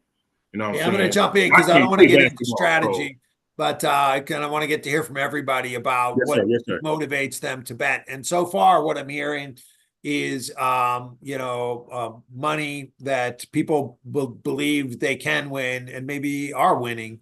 Moses, what's your take? Do you bet? And if so, why do you feel you bet? Well, I actually have never done sports betting. I've done kind of betting with friends, like wagers. My last bet was the Super Bowl between the Falcons and the Patriots, when I lost quite a lot of money when they blew that man, oh man. But sports betting is the FanDuel aspect. I've done some research on that. I'm actually going to look into that this season. As a Steelers fan, I'm going to be very careful betting on the Steelers offense because, man, do they love to drop passes. But yeah, I'm going to learn more about this stuff and get into it as time goes by. It's something I'm glad that sports betting is becoming a bigger thing now. It's starting to become more active than it was in the past. Do you think that's good? I think that's ruining the game. I feel like I'm so sick of seeing them talk about betting on TV now. And it used to be you couldn't even show a gambling site. To me, the betting and just telling people the lie and people buying into the lie that you can win is not good for the game and not good for people. And because I don't believe you can win. I don't think those casinos in Las Vegas are built because people are winning.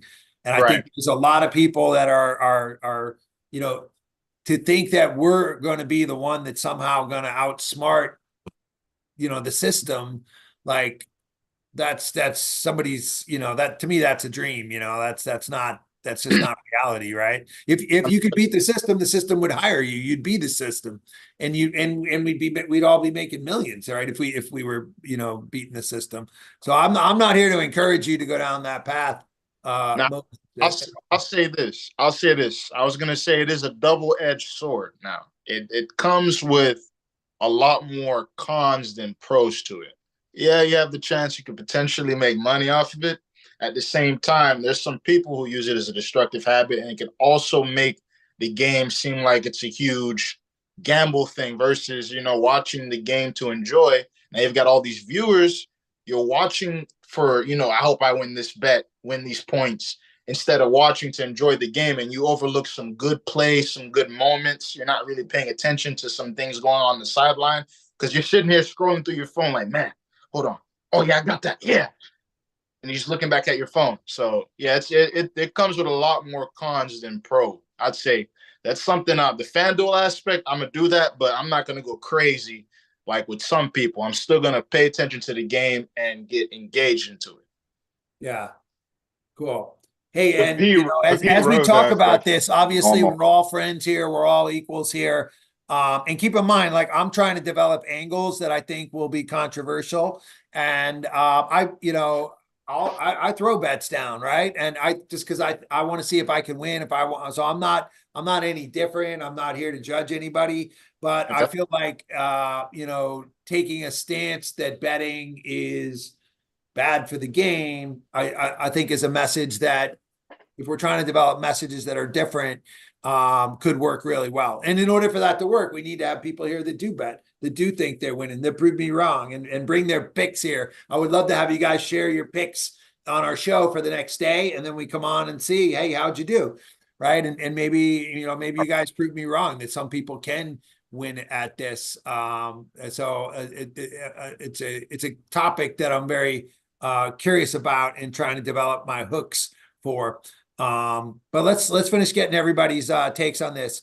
Cameron, what's your take on betting? Do you bet? And if so, why? Yeah, so I actually do bet. Well, not too often, but I enjoy betting. I can only bet on professional sports. Where I live doesn't allow on the collegiate level. So I'll miss out on betting on March Madness and betting on my Oregon Ducks. But I bet because the simple fact is it's fun, I mean, why do you buy a lottery ticket, right? You hope to win, that thrill of winning, right? It's pretty, just you think of what you could do. And with me, I like to cook up these wild $1 parlays on NFL Sunday. I'll throw in all 16 teams and I'll just make it $1 and I'll hope it hits. It never does. It never does, but I hope it does. And yeah, I bet because the simple fact it's fun. And if it's bad for sports, the only topic I have on that is when it reaches the professional game. It seems like, man, Devontae, I don't know how you don't win any money on the Lakers. Man, you should be betting the refs. The free throw disparity is so huge in every game. It seems like. And sometimes it seems like when I'm watching the game, sometimes it seems like the refs are favoring one team more than the other. I know we got a Saints fan in here. I'd like to hear her thoughts on the 2018 NFC Championship game. And tell me that's not a rigged play. I mean, it was clearly pass interference. So sometimes Dude, we don't speak on that anymore. Dude, I only think it's negative when you got refs, and there's proven history of a referee being in the game betting on games. And I don't know if it's happening today. It could be a whole little club of them. But my thing is when you think what you're watching is rigged, because sometimes you just see a team get all the calls. And like the 0-1, like the Kings and Lakers back in the early 2000s, right? You had David Donahue, Super Bowl clearly, and it can still be happening in today's game. We don't know, and I certainly wouldn't be surprised if a topic got broken out on ESPN about it. I mean, cheating happens in the game. I mean, I'm sorry to bring it up, David, but the Houston Astros, they cheated. It just happens, and yeah. That's the only negative part I have on it. Other than that, I think betting is super fun. Christian McCaffrey won me a ton of money this season on a touchdown in the game, right? I would parlay that with the Niners win. I did pretty good this year. So to me, I do it for fun. I really don't do it for the simple fact of hoping to get a financial gain. I just like the thrill of it.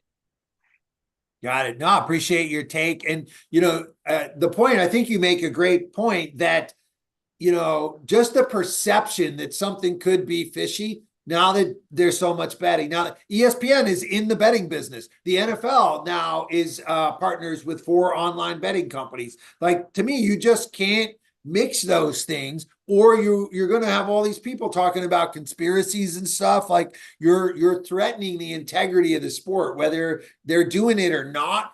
You're opening yourself up to even more criticism, even more pressure on the referees, by being so in bed with betting, the way the NFL is now. It's a slippery slope. Are we going to become the WWE, right? Where this is all just entertainment? Technically, football is registered as an entertainment business. And so they wouldn't even be breaking any laws if it's all fake, and they're betting on things, right? They're controlling things now. I think one of the craziest plays I saw this year was the rookie running back for Atlanta. I don't know. Why am I drawing a blank on his name? Bijan.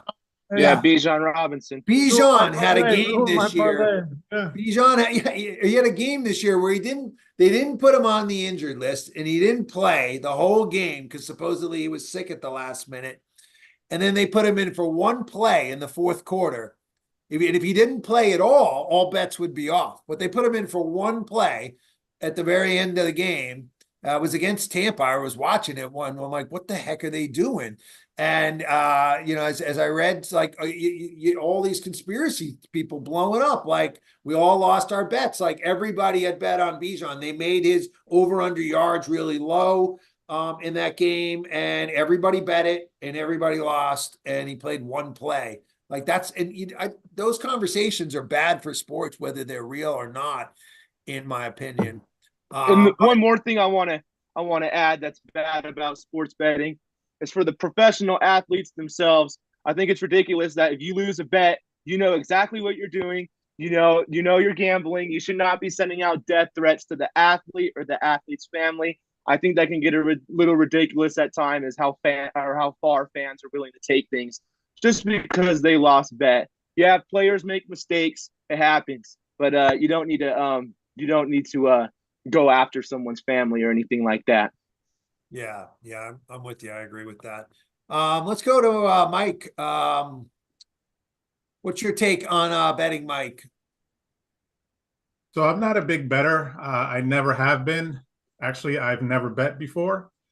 My take on it is I kind of feel similar to Cameron's approach as far as, the fact that it's fun. And I think it relates to you in more ways than you might realize, and maybe you do, but you're looking to create a community for people to talk sports so that everybody can get together and share their opinions and be real and share some of their sports knowledge. A lot of what goes on with betting is there's a lot of like geekery involved, a lot of research and studying and experience from watching. And I kind of feel like betting is one of the few outlets they have to really geek out and really show all of that knowledge that they've accumulated through the years, or all that hard work and research. You can't really talk about that stuff with your friends, the deep research that you do and stuff like that, or your deep knowledge. Like I'm a huge baseball fan, and most of my baseball friends are casual baseball fans. And even the ones that know a lot about baseball don't really know that much about the deeper workings of the game and how things actually play out. So I find myself like holding myself back from really getting into a really deep conversation because I know they won't be able to follow.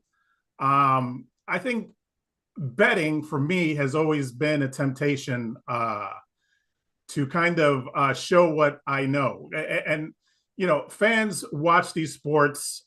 They watch the coaches make these terrible calls. They watch, players mess up, and they kind of think to themselves, we think to ourselves, I think I could, for that play at least, I could have made a better call.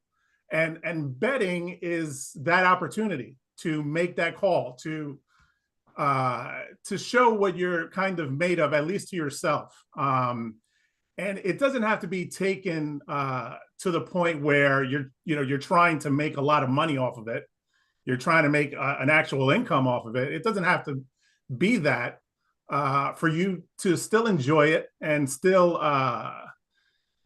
get what you want to get out of it. And as far as you're concerned with what you're trying to do here, I think your outlet is going to be another outlet for those people trying to share their knowledge and kind of get, together with a community. And, maybe not talk that deeply. Like no one here is really, talking about deep strategies or anything like that.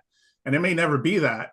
But it is an outlet that isn't, besides getting together with your friends and watching football, watching boxing, watching whatever you're watching and talking, the guys that you're going to pick or ultimately are going to know what they're talking about to some level, to some extent, where you could talk about sports and feel a little more like you're in an environment where people know what they're talking about, and you got to like step your game up to say something that makes sense around the people around you. So I think it kind of goes hand in hand with what you're trying to do. I think that's an audience that not everyone is like Devontae, looking to crack the code. I think there are some people like me who may bet once in a while, but not really that interested. But we're more interested in trying to show what we know, and I think that's a crowd that is going to gravitate to what you're doing as well. Yeah, really interesting take there, Mike. Different than what we've heard before. Mike, Yankees or Mets? Who's your team? I'm a Yankee fan. Hey, let's just do it. If you guys know how to use the Zoom raise of hand, if some of what Mike said resonated with you about, betting is a way to like, kind of show your knowledge to yourself. Like, I know for me, the only times I've bet have been like, I just watched a whole Pat McAfee episode for 4 hours. Now I'm going to watch this game for 3 hours. I'm going to bet on it to prove I know more than that guy to myself. Nobody else knows I bet. And it's really the only way I can rationalize in my brain that I'm spending so much time doing this thing is I'm going to bet on it. Right. So I think that's what Mike is saying here. And believe it or not, that's what part of what inspired me to do this. I'm like, well, let's start a show where that we can all be a part of, and we can all make money from talking sports and from being in sports and sharing our takes on sports, and without having to bet. And Mike, what you shared is exactly the audience that I want to tap into. And part of my vision for this, what I want to build as kind of a platform where we can put in our bets, but you don't pay anything, right? You put in your bets and you can show off your knowledge, and we'll have like a leaderboard that shows who's winning. And for those people that claim they're winning, we'll see if you're really winning or not. If you are, God bless you. I want to, who doesn't want to learn from you? And so we'll have kind of like a community leaderboard for us to put in our bets and, be able to talk about it with each other, what we're picking, why we're picking, and have some proof as to who's picking what. And maybe we get some sponsors. So like there's some amazing, huge prizes at the end of each week or each month, each night that people are winning, but we're not actually paying in any money, because I feel like the paying in the money is ultimately taking our hard-earned money. And I find it so interesting that you're the one that doesn't bet, and you see it that way. And the people that are betting, more are seeing it, other ways. Larry, I want to make sure we get to everybody in this segment before we come back around. And so let's see, who haven't we heard from in this segment? Matt, what's your perspective on betting? And if you bet, why do you bet? Similar to Cameron, I think it's a blast, honestly. Same thing. For me, it's more setting goals, essentially. Like I'm not, and I set limits. Obviously, I'm not trying to go crazy and chase bets, like David said. And my friends actually get mad at me because I hit a lot of bets, but I'm betting $5 a bet or so. I'm not going crazy. I know it's a slippery slope. So if I come up at the end of any month, that's a win. But I go in, like you said, Greg, kind of knowing that, hey, it's probably not going to go up. But I think my bias is probably my biggest issue when it comes to betting. Just not liking players or having some connection to a player that I'm like, I cannot bet for that guy, or whatever it is. That's probably my biggest downfall, but it's a blast. I think it's so fun. Just knowing sports like all of us do, just from playing whatever it is, you just feel like you have a leg up. It always seems so easy. It seems like, oh, that's the easiest thing in the world, but obviously, there's just so many factors that we don't know about. We don't know about injuries guys have. We don't know about, and then like I was saying, blowouts, at least at the NBA level, blowouts ruin all player props. That's just a thing. Especially if you're betting stars, they're not playing the fourth quarter. There's just a lot of factors that go into it, but for me, it's a blast. I'm going to watch sports regardless. I'm going to watch the game regardless. might as well have a little stake in it. And I'm curious to dig into that some more because I want to really understand this. So it having a stake in it, having money, I guess, at stake, that makes it more fun.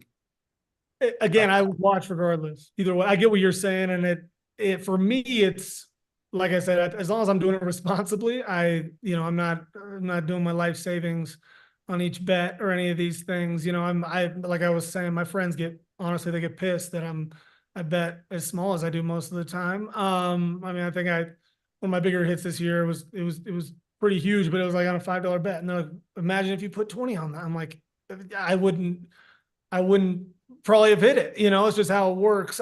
For me, it's more just, it's fun. I'm responsible. I'm not trying to go crazy. If I come up at the end of the month, awesome. Sometimes I'll set a goal. Hey, I want to go to Mexico. If I get that plane ticket, and once I hit that number, I'll pull that cash and I'll, buy a ticket, type of a thing, more so than anything else. It's for me, it's just a blast watching and having something on the line. Yeah. Yeah, cool. I appreciate your perspective on that. And the fun factor, fun, I think, the pursuit of pleasure and fun and happiness, right? That's part of the American dream in our Declaration of Independence. And, it was interesting. We were talking about McCafferty, right? McCaffrey. And I look at him and I'm like, I remember seeing an interview where he talked about, his dad was an NFL player and how his dad, made him go to bed every night at 7:30 and took his phone from him growing up.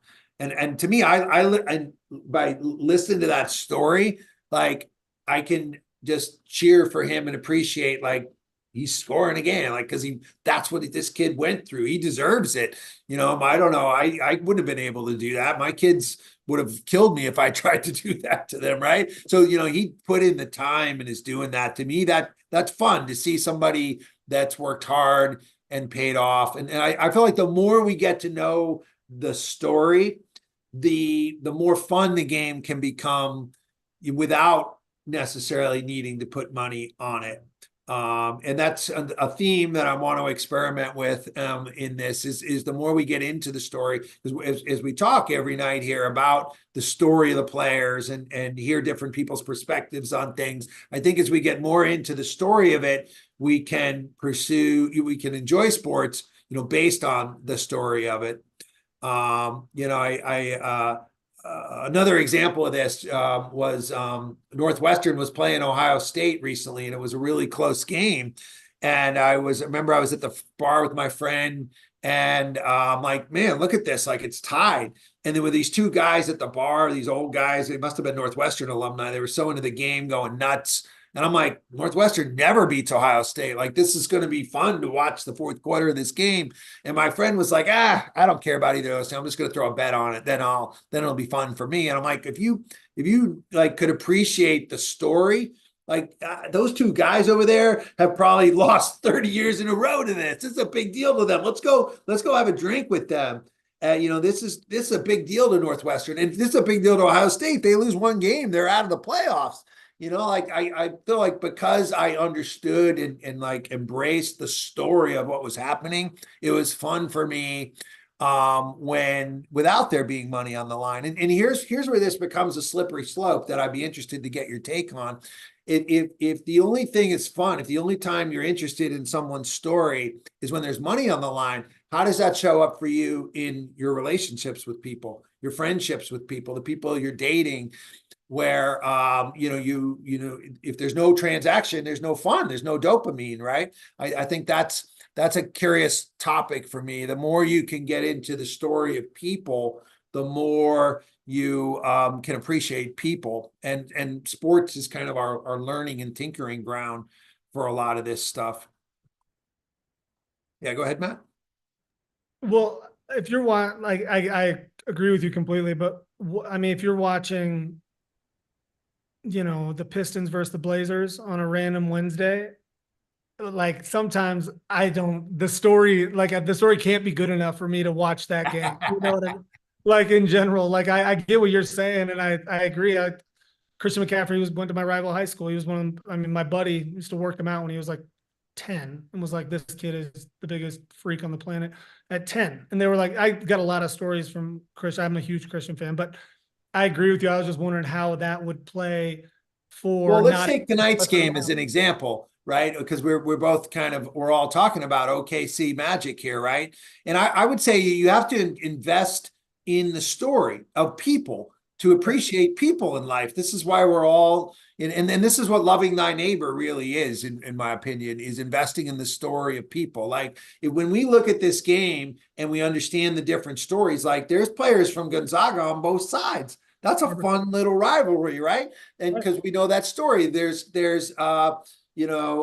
Chip was drafted number 2 and Pablo was drafted number 1, right? We know that story. So there's a little rivalry there. Maybe if we went even further, we'd see 2 of these kids played against each other back in college and they're rivals from back there. I want to see them go at it again now, right? If we look closer into the story of tonight's game, we could start to appreciate it more. We could do better takes on it. That's part of where I'm going with this. The deeper we get into the story of these players, the more fun it becomes without us having to put money on it. If the only way something's fun is money's on it, that's, where's that really taking us in our lives? And I want to earn my money, right? I want to feel proud of my money.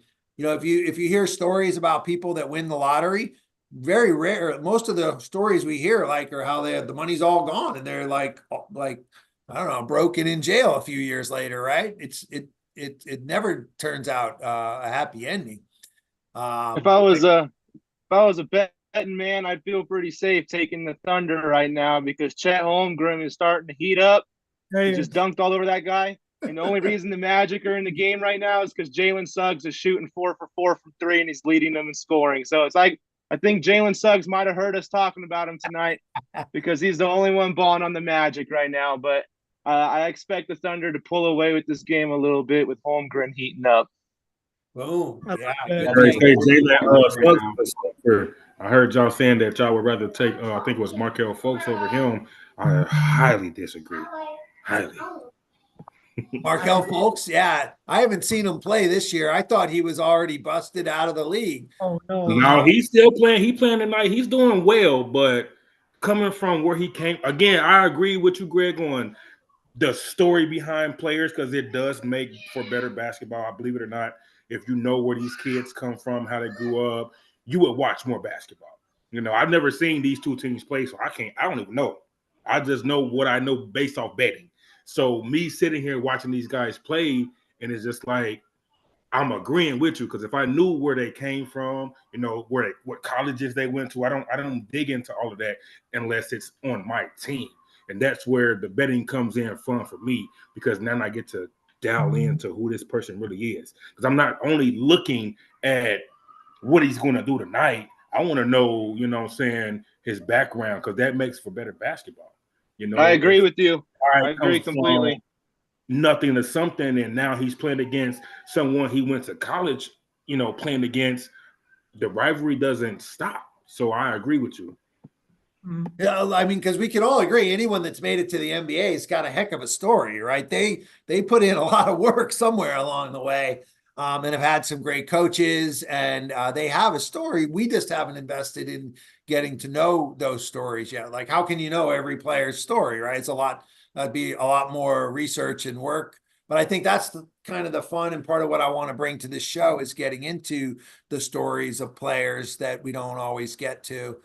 And the bigger metaphor, because I'm trying to make this show where we're enjoying sports in a way that helps us be better at life. And I think if we can start to appreciate the story of people in life, like today I was at the store and there was this annoying lady in line ahead of me, right? But if I can look at her and be like, she's a mom, she's probably a wife, there's more to her story than the annoying Karen she's being right here in front of me in line at Walmart. This lady had she's in the express item with 20 items and 2 carts. And I'm like, come on, that's not fair. that was her like grandma or mom's, she said that was her card, but you're paying for both altogether. You just cut the line here with us, lady. But I'm looking at like there's a story in this person, right? She's not all bad, and I hope, and you know that, and I'm trying to just have more compassion for people and have more compassion for sports and for ourselves in how we look at things. I live bet SGA's points, by the way. You guys, I should have notified the group. I think he's like maybe 3 or 4 away from it. Sorry. Nice. SGA. Yeah. Does anybody remember how they got SGA, the trade? Yeah. They got him through the Clippers trade. And honestly, you look at it, the Clippers probably ended up winning that trade because they got or not the Clippers, my bad. The Thunder probably ended up winning that trade because they got a buttload of draft picks that came with that deal. They still haven't used those draft picks. Deal. It was Paul George, right? They traded. I remember everybody thought that OKC just gave away Paul George for nothing, and they knew what they were doing. They got SGA. And another reason why that happened is if you think Damian Lillard is the reason why that team broke up. He hit one of the greatest shots I've ever seen in playoff history, and they just the part after that. Amazing. Oh, my hands just died. I agree, God. But it's so interesting how you can't really evaluate a trade until years later, and when you see how these things turn out. Do you see Pat Beverly's interview about SGA? I don't know if you ever watch Old Man and the Three with JJ Redick, but he was just saying how SGA, they literally wouldn't let him go out to the clubs with him. They wouldn't let him. They're like, go work on your game. Like they wouldn't even let him do things with him. Like, and it wasn't like a bullying him type of thing. It was just like, hey, we know you're going to be something, like go do it. I mean, and now he's SGA. Wow. Hey, one more cool fact Somebody about should have did that for John Morant because he need to stay out the clubs with himself. They should have did that with him because he get that mainstream and you get all that money and that fame, and that will kill a career. Hey, Grizzly would be nice with Morant and Bane there and the big guy. That would be a sweet team right now. Hell yeah, it would. They all hurting right now, so it's unfortunate. It's unfortunate. Big guy's a rocket now. We just traded for him. We traded two second-round picks, so he's gonna be playing. He's gonna be our backup center next year. Steven Adams. If you guys like following athletes on Instagram, SGA has one of the best pages. He every time he has a good performance, he has a really cool caption, more along like a bar-like caption. So you guys should give him a follow and check out some of the captions he has. I bet he has a cool one following this game. His last slide is always my favorite. SGA, I love SGA. One of my closest friends is on the bench for the Thunder now. He played at Creighton, transferred from Gonzaga. I got a lot of ties to the Thunder. This was a nice night for me to jump on, having all this being the game. What's his tagline? You mentioned Pat Beverly. I thought he's a podcaster now, but he's still playing in the league, huh? This is on the Milwaukee. He's on the Bucks. Who did he get sent to? Yeah, he got traded to the Bucks. Yeah, he just got moved. Oh yeah. And then Brooke left. Lopez. Yeah, which was interesting because I don't know if you guys follow Barstool. They're kind of the brand that I'm trying to model this after in some ways with sports. And Beverly, he had a game last night. It was the game of the night, the Denver-Milwaukee. And then somehow he made it over to Barstool last night. They were having like a free throw shooting contest. Yeah. And he showed up at their office and helped them win that. I'm like, how's this? Didn't he have a game today? How's he showing up there? Draymond Green does the same thing. He'll upload a podcast 1 hour after just playing from his hotel. I think I love the NBA players and their podcasts. I love JJ Redick, Paul George. I love getting their takes on the game. Yeah. Yeah, what would you guys like to see if we're gonna start to pursue players once we have to get an audience, right? Or before they all start to come. But we need a different hook, right? And that's where I was thinking about, asking people like Pat Beverly, like, what did you learn in sports that's helped you in business? And kind of all of us getting to learn from people like this what kinds of things would you want to ask people? If we were to start bringing in some players eventually, that's definitely one of my goals for this. Keep it in mind, like we can't be another Pat McAfee, right? We're not going to beat him at his own game. We got to come up with our own way of doing it. Anybody have any takes? I want to know what these professional athletes eat before games. So I don't like know that. if anybody's seen Tyreek Hill when they had that game and he came in with the McDonald's. That's a terrible selection of food.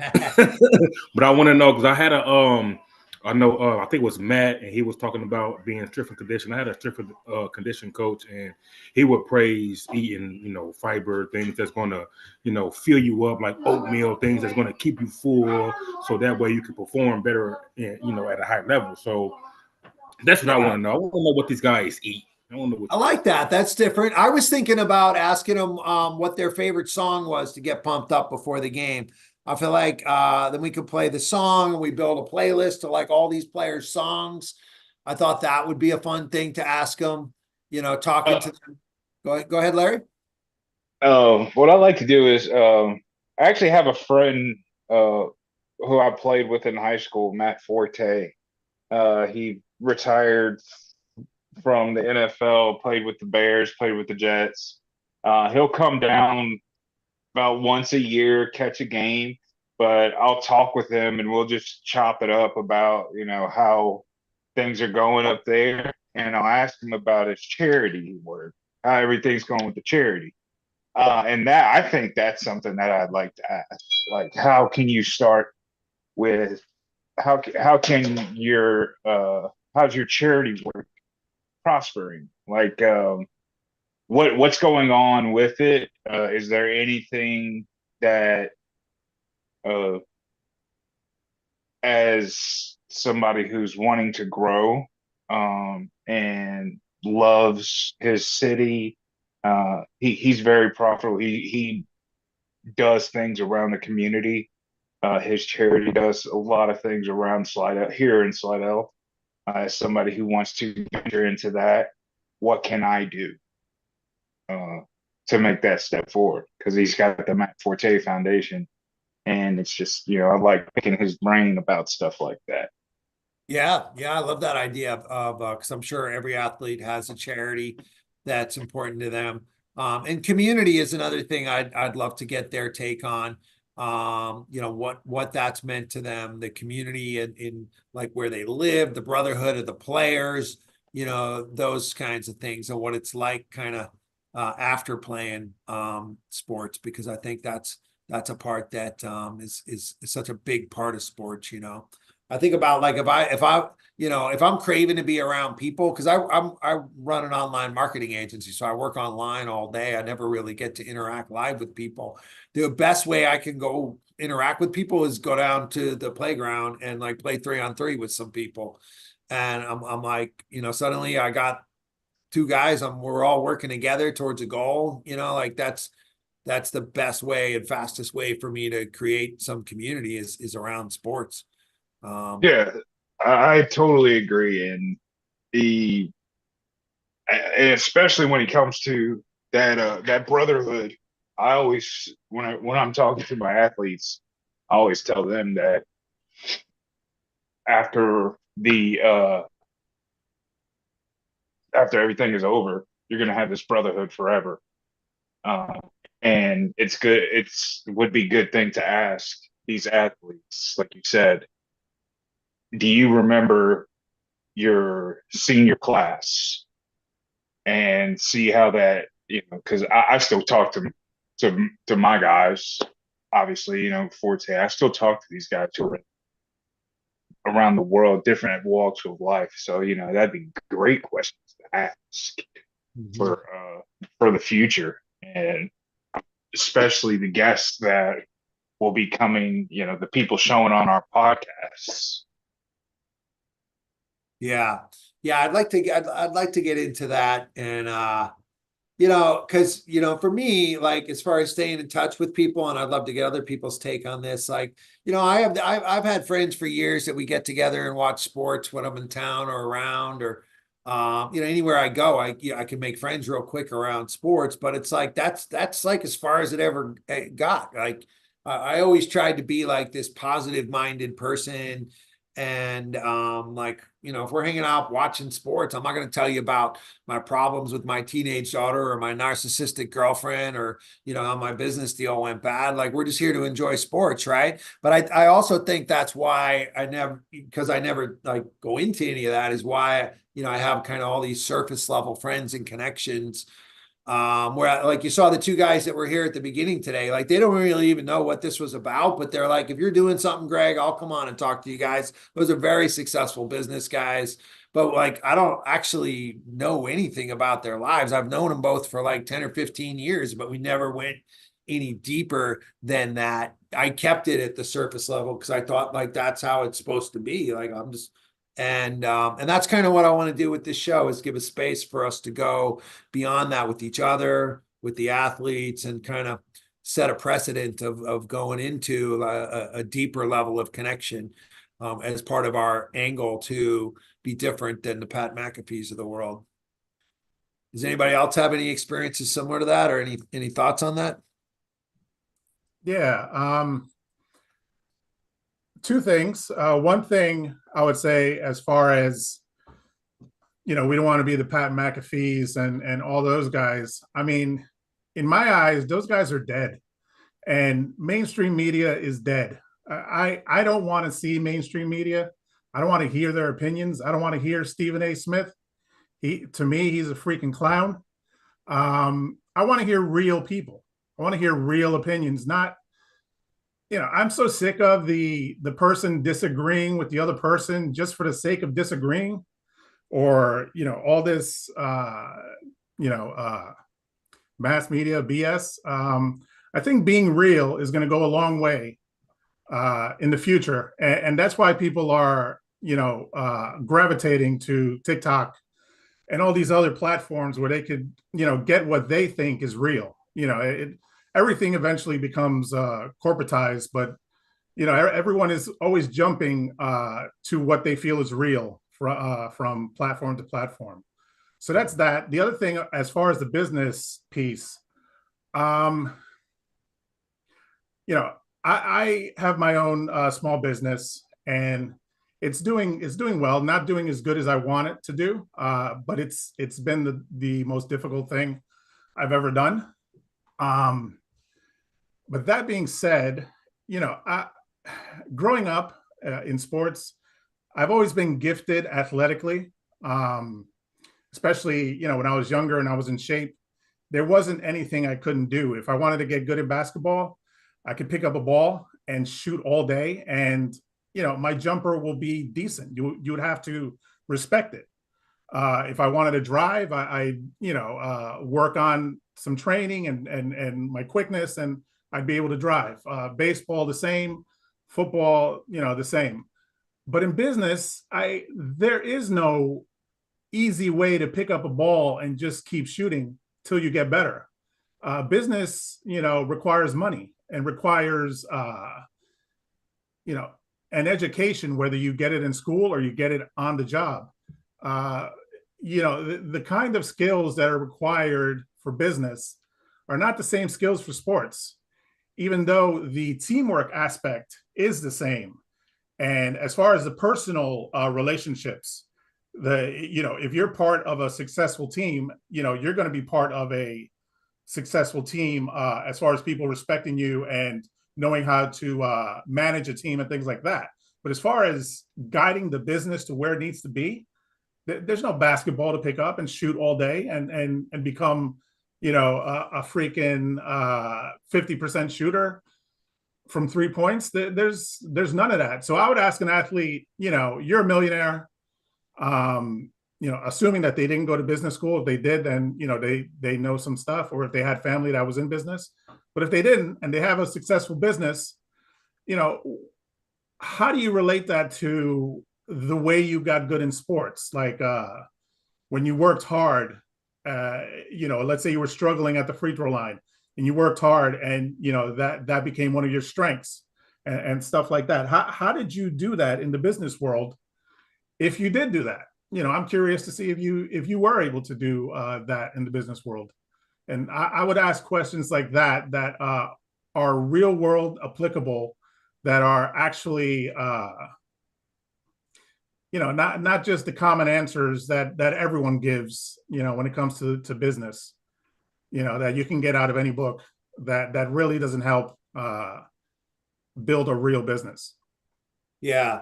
I like your insights here again. And I would ask, do you consider yourself open-minded with what you were just sharing there, Mike? Do I consider myself? I do. Well, because I would put this I'm looking out for there, answers. is that to me, and one of the points I want the show to stand for, and is that it actually is the same as sports. In the end, it is. You heard the guys here today talk about the grit, and it may not be clear, right? Because we don't know what we don't know, but it's actually the same process. It's the same for success in anything is one of the things that I believe in. And I feel like many people feel like succeeding in business takes an education, takes the business fundamentals, it takes money. And I don't believe it does. I believe it's the same path that, you're not going to learn to throw a football at college or pro level on your own, right? You're going to get a coach. The coach is going to help you learn any sport much faster. And you do the same thing in business. And the coach shows you what to do. But it's really, to me, it's so similar to sports that it may be hard, to see that or get that at this point. And that's part of what I want to unpack through the interviews and through the show, is that you do have everything you need to run $1 million company. Now, beyond that, we heard someone talking about the book Good to Great. It's a whole nother level. But sustained greatness. Yeah, getting it's kind of like what gets you to high school varsity isn't the same thing that's going to get you to be a college player, isn't the same thing that's going to get you to be a pro player. Yeah. Right. And it is kind of the same in business, right? There's what can get you to 6 figures, to 7 figures, to 8 figures. There are different levels of things. That's the main thing that I took from that book, Good to Great. Like the same things that get you to 7 figures are not going to get you to 8 figures. But who needs 8 figures? I've always been a lifestyle entrepreneur. I would rather have my life than have a bunch of employees I have to worry about. Very true. And we'll get into all these kinds of things. I have my team, and I have a marketing team in Serbia. They work for $4 to $6 an hour, and they love it. They're so thrilled to have a job online. They do a lot of the marketing work for my agency, and and I kind of set the plan of what we're going to do. And we're doing a lot of the same stuff we do here is exactly what I do in my marketing agency too. It's all the same things that I saw in sports are the same things that I see in business. But I appreciate your, all your insights. Okay. Cool. All right. We're already going 2 hours strong here. Time flies when you're having fun. And I was just keeping an eye. I think the game's about to go into the 4th quarter here. Hoping the Magic can make a run. Us the Florida teams stick together. Being in Tampa here, I take my son over to see Magic games pretty much every year when Boston comes to town. But let's go around the horn and just take last takes. Anything that's come up here today, or anything in the sports world that you want to share. And again, our as we develop this and develop the show and develop, who we're going to bring on the staff here, we're looking for people that can give us takes that are different, takes that are business oriented, takes that are funny, and, things that we can cut up and put into reels. We won't be doing any of that with tonight, but let's start to just get in the mindset of that. And doing that. And, the vision is we'll have a core of people that are on staff here working, and then we'll have people that are coming to check out the game that just kind of pop in and want to be a part of our the show and join in the conversation for a night. And that's kind of how we'll grow organically. So let's go around the horn here. We'll go first to David, and then Devontae, and then we'll make our way around for last takes here. David. Yeah, for sure. A couple things. I do like the idea of I don't remember quite exactly who it was that mentioned it earlier, but they were saying that I think it was actually Mike saying that a lot of what we can do is taking bets, and I know you said we could kind of do like keep a scoreboard of who's doing that. So I'll take a look tomorrow at some of the basketball games, whatever the game of the night is, as well as a couple other things, and keep track of that, and we can see who's really good at watching this, because y'all say cracking the code, but I really don't think there's a code, because all it takes is one injury, one referee, bad call. Any one little thing can go any which way, and that would ruin everything. So I do like the idea of that. Something I did want to mention, we are talking about, talking to athletes. You mentioned Patrick Beverly, and when he played for the Rockets, I loved him. I absolutely loved him. He's still a dog. But man, just his whole thing is having that chip on his shoulder. Nobody believed him. He's undersized. He'll never make it to the NBA, and he's proved people wrong. He's been in the NBA 10+ years. I would say he's carved out a nice little niche for himself. But I want to get more into the mental aspect of that. Like, okay, you had that chip on your shoulder. You proved people wrong. You can go to the NBA. You can mark out a nice little career for yourself. You got your own niche. How do you not get burnt out? How do you keep that there? Because you proved it. You proved you can do it. What keeps you going? Obviously, you're making millions of dollars. You want to get the ring. You're chasing the ring. You played with the Clippers. You played with the Sixers. You're with the Milwaukee Bucks.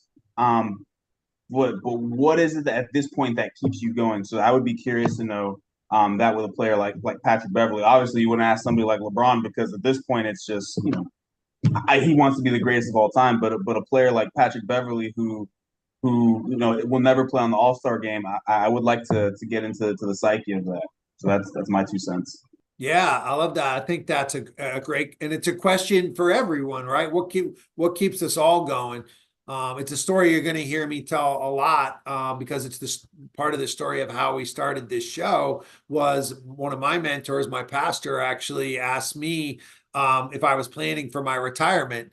And at the time I was running this marketing agency. I worked with motivational speakers. I was, I love what I was doing. We're making good money, but I also told him, yeah, I can't wait to retire. I'm turning 50 next year. I'm like so sick of like making 3 tips on LinkedIn videos. There's a lot of good stuff I want to do when I retire. And what he challenged me and said, Keith said, we're going to have Keith on someday. He said, Greg, if your work was truly fulfilling, truly serving others, truly serving God, you would never want to retire from it. And I challenge you to create that. And I was like, what? Like, first of all, I was like, wow, that's so true. Why do I want to retire if I love what I'm doing? But I also had no idea. I'm like, what would that even be? What would be something that I don't want to retire from? I have no idea. And I started thinking it would have to be something that is impactful. It'd have to be lucrative. It'd have to be fun. I'm like, what do I really love? I really love sports, right? Every day I have to decide between, I like the talk shows. I have to decide, am I going to force myself to turn this off and get to work or not? And if I could just lean into that, if this was my work, this is research, that would be awesome. And that's kind of, and that conversation was just like a year ago, and it's brought us around to launching this here. And so, to hear from Pat Beverly, to hear from other people, what keeps them going, I think is, would be really inspiring for all of us, because all of us want to get to that, right? Let's do something with our lives that's worth doing. It's hard when money's not there. Like, we got to make money. That's the first priority, right? Is to be able to pay our bills. But, beyond that, let's do something meaningful, with our lives, which is what we're doing here and what the show is about. And I want to inspire other people to want to start their own sports shows and talk about what they love. Awesome. Take there. All right. Where did I say we were going next? Devontae, what'd you like best about today? And what are your last takes? What I liked about today, and it's more so with the individuals in chat today, not in chat, but on video. Guys delivered well today. With their opinions, with their facts, with their life story. The two guys you brought on. I am also business minded. Do I got a business? No. Do I want to start a business? Yes, I do. So having the opportunity to hear not only Greg talk, but the two gentlemen that he brought along and how, sports has helped them move forward into the business aspect. It's also moving me as well. Not in those aspects, but just growing up playing sports, being one of the biggest kids on the field and not being able to play the position that you want to play and you're being placed here. And it's just like with that lifestyle that you grow into with the business aspect, there's nobody placing me there. There's nobody placing me, oh well, I want to do automotive. No, it's the individual self, me putting my own efforts into what I want to do. And that's security. I don't know. I know I mentioned it to you, Greg. Today I did say I do armed security, so that's what I do. I'm looking forward to having my own PI firm and really taking over the game of securing, because I live in Dayton.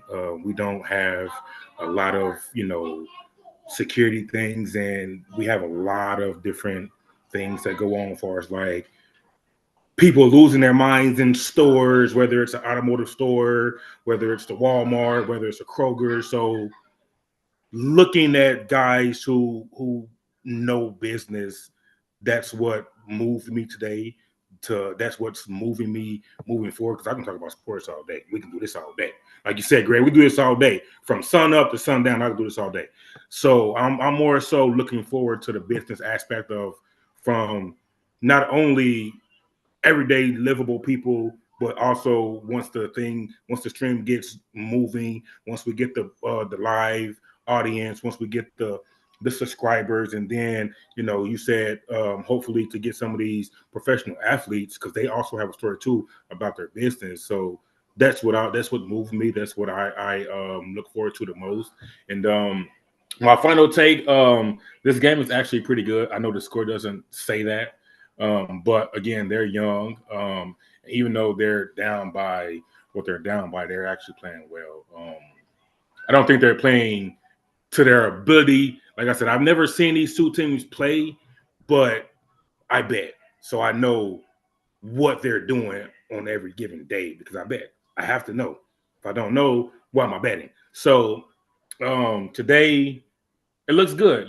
Two young teams. Like I said, I think they're both 24 years of age, average, and they look really good. I'm looking forward to seeing OKC. This is my favorite team to win the playoffs. I know you had a question. I know I'm a little early, but I know you had a question about who I thought would win the playoffs, and I like this team. I literally been watching this game.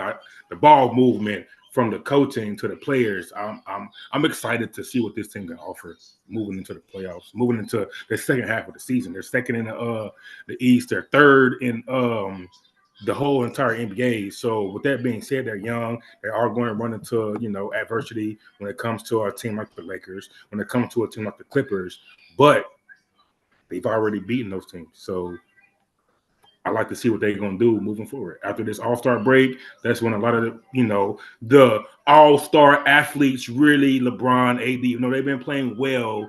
LeBron's been playing good. LeBron hasn't played consistently since they had that in-tournament game, those playoff in-tournament games. So, again, this is my sleeper, OKC. I've loved OKC, back when they were the Supersonics, when they drafted Kevin Durant. I hated the fact that they changed the name, but I've grown to love the colors. I've grown to love, the logo. And from Kevin Durant to James Harden to Westbrook, this team went through the roof as far as draft picks and just getting that front office in order to get that team back to where they once was. Good take. Well, we appreciate your insights on the business side and the sports side, Devontae. And there's always a run in the NBA. That's one thing I think I've learned watching a lot of games over the years. I feel like Orlando is going to cut it to 5 here, and then it could go either way. So we're about to see as this game winds down. It should be ended right as we're wrapping up here. And but yeah, and you remind me, Devontae, about the All-Star game coming up. We're definitely going to talk All-Star game this week. Who got snubbed and should have been in. So if you want to bring that topic to the table. All right, let's go next to Larry. Larry, what'd you like best about today, and what are your final takes? All right. So about today, it was kind of like let me sit up. I got a little too comfortable. Oh, that's what happens when you get a wife who likes a cold house. But anyways, from today, I don't watch a lot of basketball, so I couldn't relate to a lot of things. But you know what? I can do my research, and that's what I was doing while I was listening to everybody talking, and stuff like that. I was on the background. I was doing as much research as I can on these teams, as these players.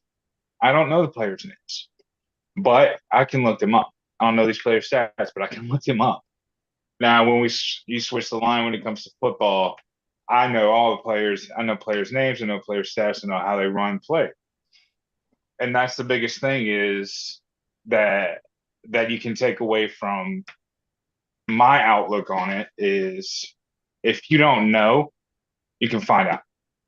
And I didn't know, so I found a way to find out so that I can be correct and not sitting here with my jaw wide open because you guys are just amazingly moving fast, talking about everything. But anyways, when it comes to the business aspect of it, I definitely know that I've got a lot of connections in this area, in this business when it comes to the sports part of it. I've been in the sports business for probably 20 years now. And so you gain a lot of connections. And that's what I want to use moving forward is the people that I've connected with, the people that I've connected here with, potential partners. And going forward, having, talking with Devontae in Ohio with, I know it's not, it's something maybe we could talk about maybe in a private conversation. Let's see what we can do when it comes to this betting. Not necessarily putting a lot on the line, but see, putting ideas together from different people here. That's a great thing. I know Mr. Mike had an awesome idea about when it comes to just betting, it's just about the whole aspect of getting that excitement of just saying, hey, I know what this is. I'm going to put some money down just because I know.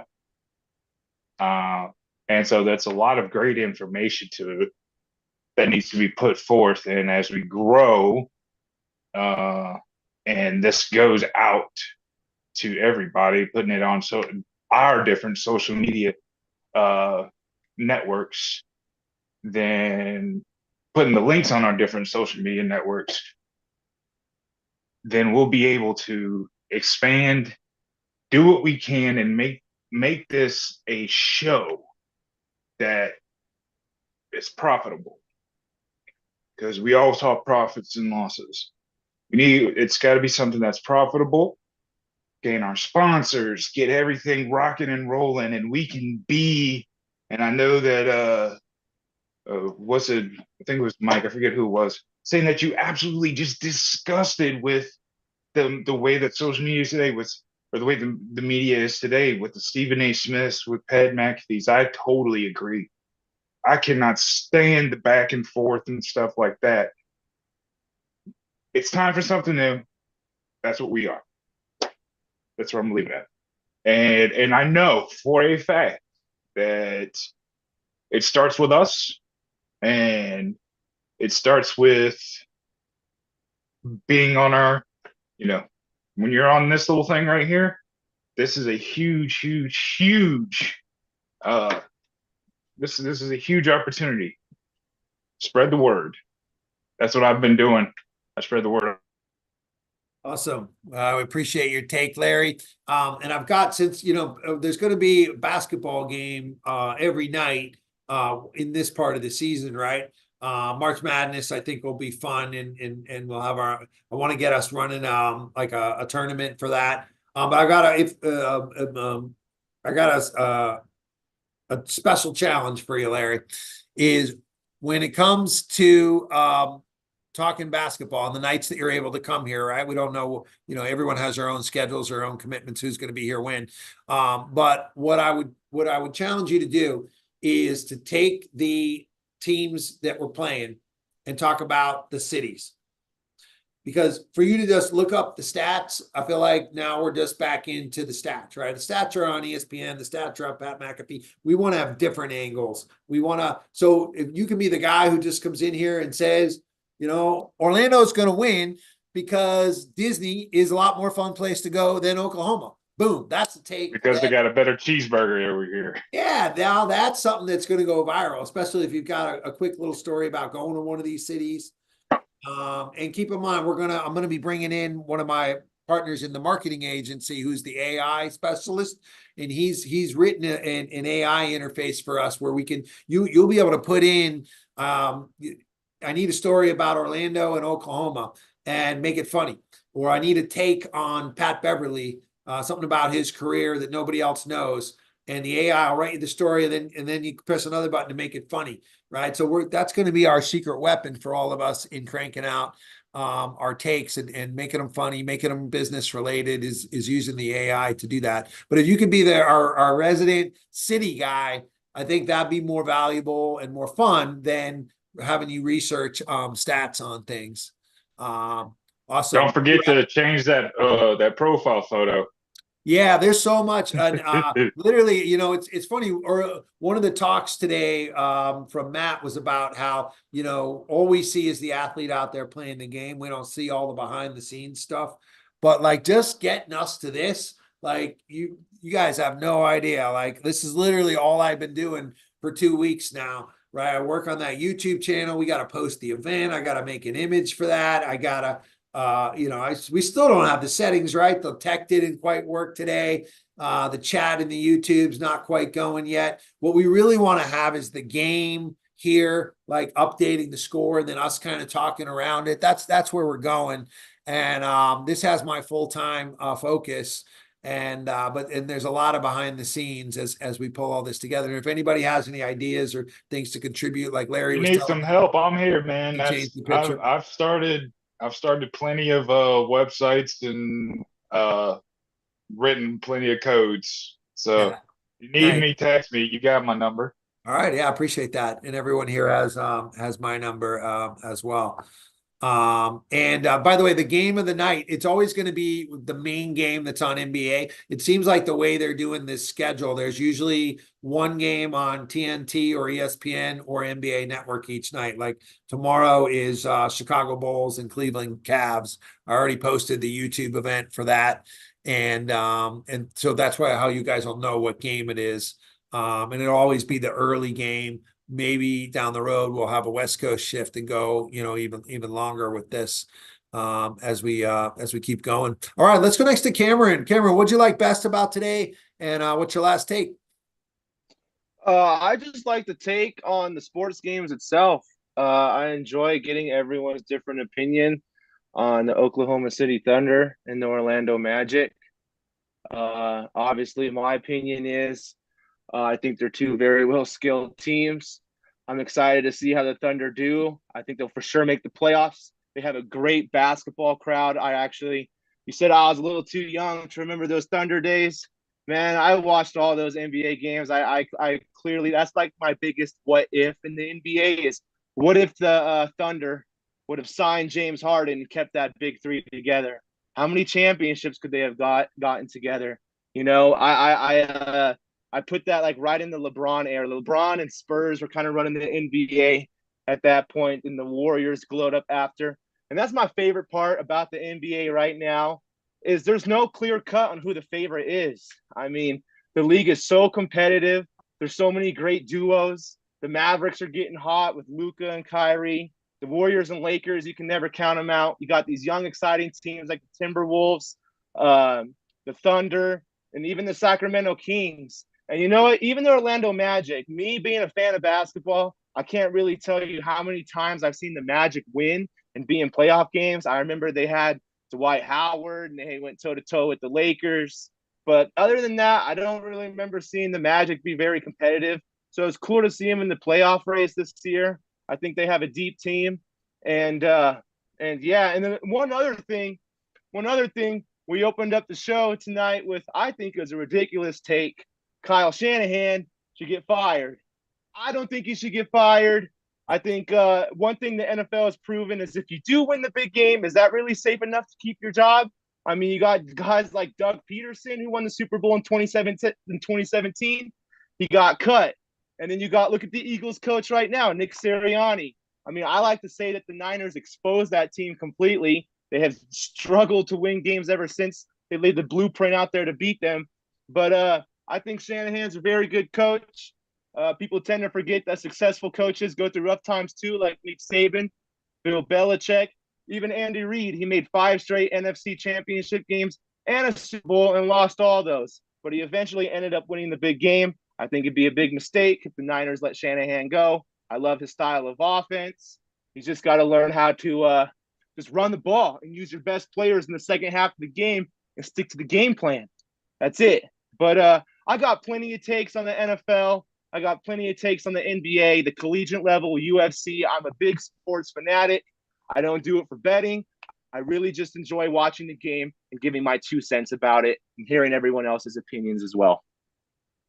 Awesome. Yeah. You do not speak. You do not invoke the name of Nick Saban. He is a god. He is. He is. Ooh. Yeah, I already can't wait for football season with you guys. All right. Let's go next to Matt. What'd you like best about tonight, Matt? And what's your last take, son? Man, it was really just great to see what this was about. Just kind of the layout of everything, get everybody's opinions on everything. It's just nice to hear other like-minded people talk about everything from betting to opinions on players to whatever it is. You know, I had a blast. I really enjoyed those first 2 guys, Brian and Matt, chatting as well. I feel like I've heard similar stuff a long time. I'd like to know from athletes when they realize, from the business aspect, when they realize that their careers were coming to an end, what their next step was, what they did. Because I mean, even after playing for me 8 years, you know, you don't really, you know, they say athletes die twice, and that's like, you don't get it, you know, regardless of how prepared you are. I just wonder what they, you know, when they were like, hey, my career is about to end, you know, when that moment happened and they kind of just, you know, what their next steps were. I'd like to know that. But yeah, I had a blast. I think the Thunder, I feel like they're holding up to everything I said about them, and me picking them over the Magic. Yeah, it just sucks. It's average to me, just because he's on right now. But yeah, I love talking basketball. I could talk basketball. I could tell you 100 stories about most players that we chat about are on the screen, or have some connection to it just from my long years of being in the game. Nice. Well, and you know, Gonzaga, I've been picking them for years, so I look forward to getting your take as to whether or not we should bet on them in March Madness this year when it comes. Don't. Yeah, I know. I was getting people for years telling me they were picking them because they knew me, even when they were shit. You know, I was like, what? Like, don't, they'd be like, Matt, you ruined my bracket. I'm like, no, I didn't. Like, just because of some connect. It was a terrible experience. But yeah, they this year's worst team I've seen from the Zags. It's unfortunate.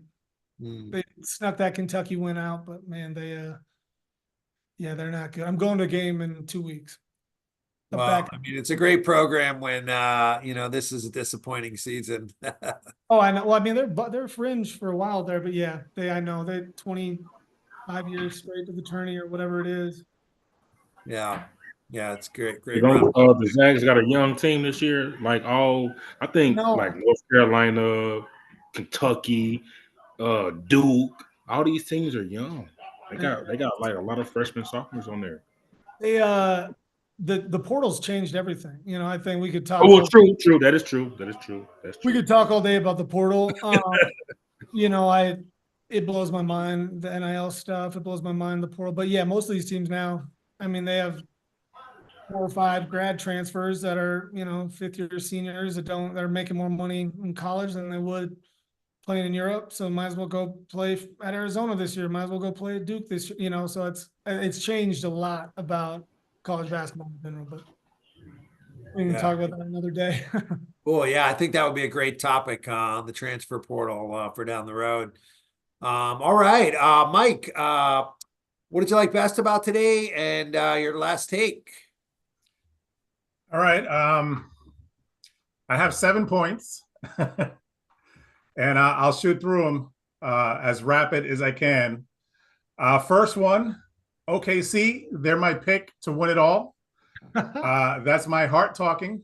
My brain is saying Denver's going to win it, but I don't know. I think OKC is for real, and you know, with those young guys they have, it doesn't have to be this year. I think they're going to make a dent this year, but I think eventually, if they keep that team together, we're looking at a dynasty in the makings.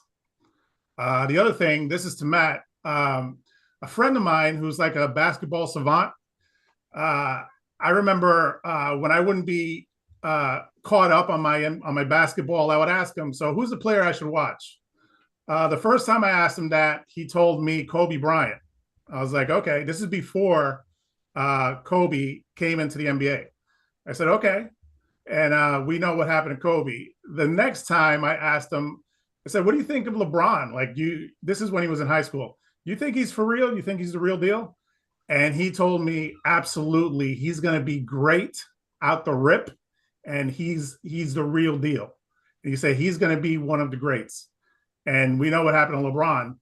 And I asked him again 3 years ago, so who's the guy now I should keep my eye on? And you know who he told me? He said SGA. I said, who the hell's that? And he told me, look, just do some research on him, watch his game, how he plays. And sure enough, man, SGA is nasty. He's the real deal. He's going to be carrying the NBA. In my opinion, he has it all. Quickness, stop on a dime, a nasty jump shot. He goes to the hoop hard. He wants to smoke.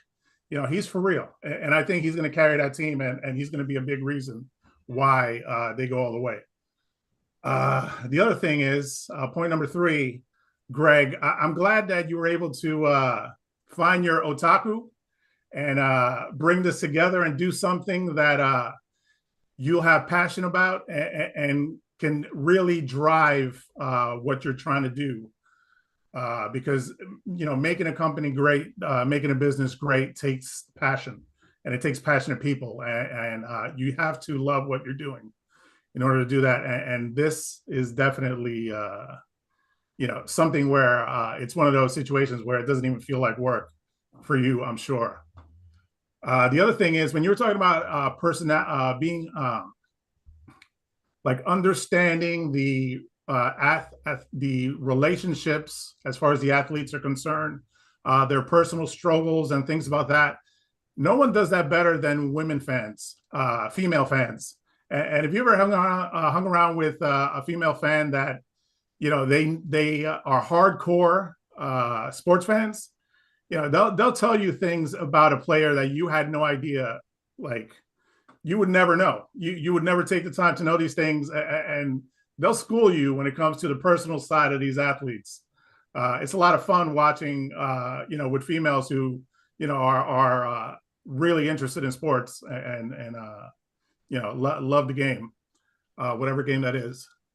The other thing is, I kind of feel with this platform, I love what you're doing here, gathering the fans together. I think kind of like what Larry was saying, there should be a space and a room for casual fans. And I say that because usually when you get together with a bunch of guys, talk sports in a setting like this, it's everybody trying to show who knows more and things like that. And the casual guy kind of gets left out. I think a lot of sports fans are casual fans who just watch when they want to watch and they don't want to get too deep. I think there should be some space reserved for people who don't know that much about certain things, but are knowledgeable enough about sports that they can give a decent take, even though they may not know exactly, as much about basketball, like as someone like Matt or some other people.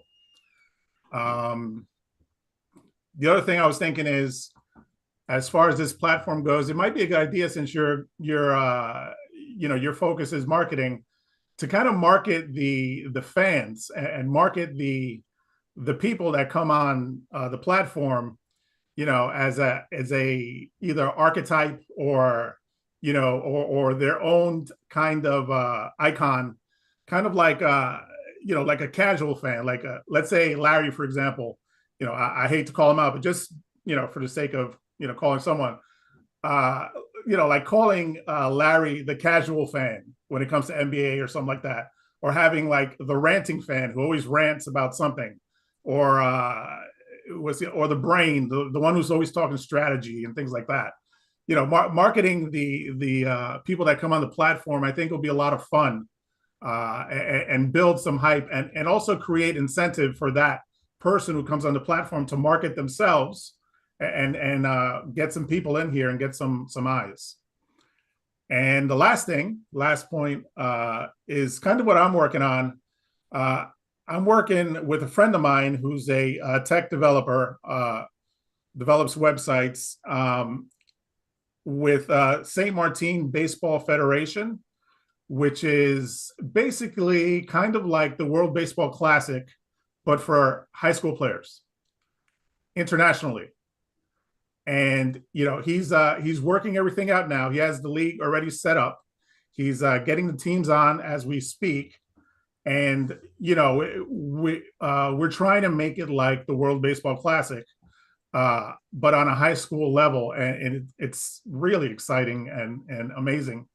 And just thinking that these high school players are going to travel, for a tournament, to the Caribbean to play these games, a lot like the World Baseball Classic, where I don't know if you're into baseball or if you watch, but baseball is great and the fans are great, but it's a little different when you're rooting for your country, and the atmosphere is a little different, and the games it's a completely different beast. And in my opinion, it's a much better game than the MLB product. It's a lot more exciting to watch. For example, Dominican go into Puerto Rico and Puerto Rico Stadium to play, and you see the hostile crowd, and vice versa. It's an amazing atmosphere, and we're trying to do that for high school kids. And if you guys want, I can give you the website so you can check it out. It's really cool. But yeah, we're getting that off the ground and working out the kinks with the website and everything else. So yeah, I know that was a lot. Well, all good insights. We appreciate your insights. I would say if you want to put that website in the YouTube comments, that way we can all access it. Yeah, we've heard from everyone here. We're right on time, wrapping up. The game has just come to an end here. OKC, the Magic did not have a run in them as I thought they might. OKC pulled it off here. SGA, a 30-point game. I'll leave you with my take on my first time watching SGA tonight. Reminds me of Gilbert Arenas. That's what I see for him. A guy who can score, win some games. I don't see anything yet that tells me he's going to win a playoff series. That's yet to be determined. But it's we need somebody who's going to not jump on the coattails of everybody here the same. And I'll let him prove me wrong, and I'll let everyone here prove me wrong. I think it's a great sign of leadership when you're open-minded and willing to be proven wrong in things. And I appreciate you guys for being here. Some of you were here last night. We're launching, we're in test mode, and the more we have people here, the better it's going to be. So I would encourage you to come when you can come. I envision, if we have 50 people here, not everyone's going to give a take on every topic, and that'll kind of solve the problem of Larry doesn't really talk basketball, right? We'd have the basketball guys kind of raise their hand and get online and take their takes, and then we would talk football and talk betting. And by the end, everyone would get a turn to talk exactly in their wheelhouse. So that's kind of my vision of how this, will grow to say 50 to 100 people here on Zoom. What I also like to have is the game. Like, you can't show the game, but we should at least be showing the score kind of in the center here. And then we can have the people that are the more casual fans would be chatting with each other in the YouTube chat, right? We'll get that chat going so that they can talk there and maybe just listen. Maybe they don't want to give takes yet, or they're too shy to be on camera, or, they just want to be entertained. But they could kind of listen in on our takes and be in the YouTube chat. So that'll be kind of the levels of how this will go and grow. Hey, Greg, real quick, do you have somebody to work on that? Because I actually have someone who's doing that as we speak. Doing what? The live sports ticker. The live sports ticker? I was just going to pull up Gamecast on like ESPN and just show that. But I'm happy to take a look at what you have, if there are resources there. If you have a resource. So I appreciate everyone for being here. If you have any feedback or anything you want to talk to me and, in private, feel free to text me, and look forward to seeing everyone again soon. Have a great rest of your night. Yes, sir. Everybody have a good night. Y'all have a good night. All right. Take care, everybody.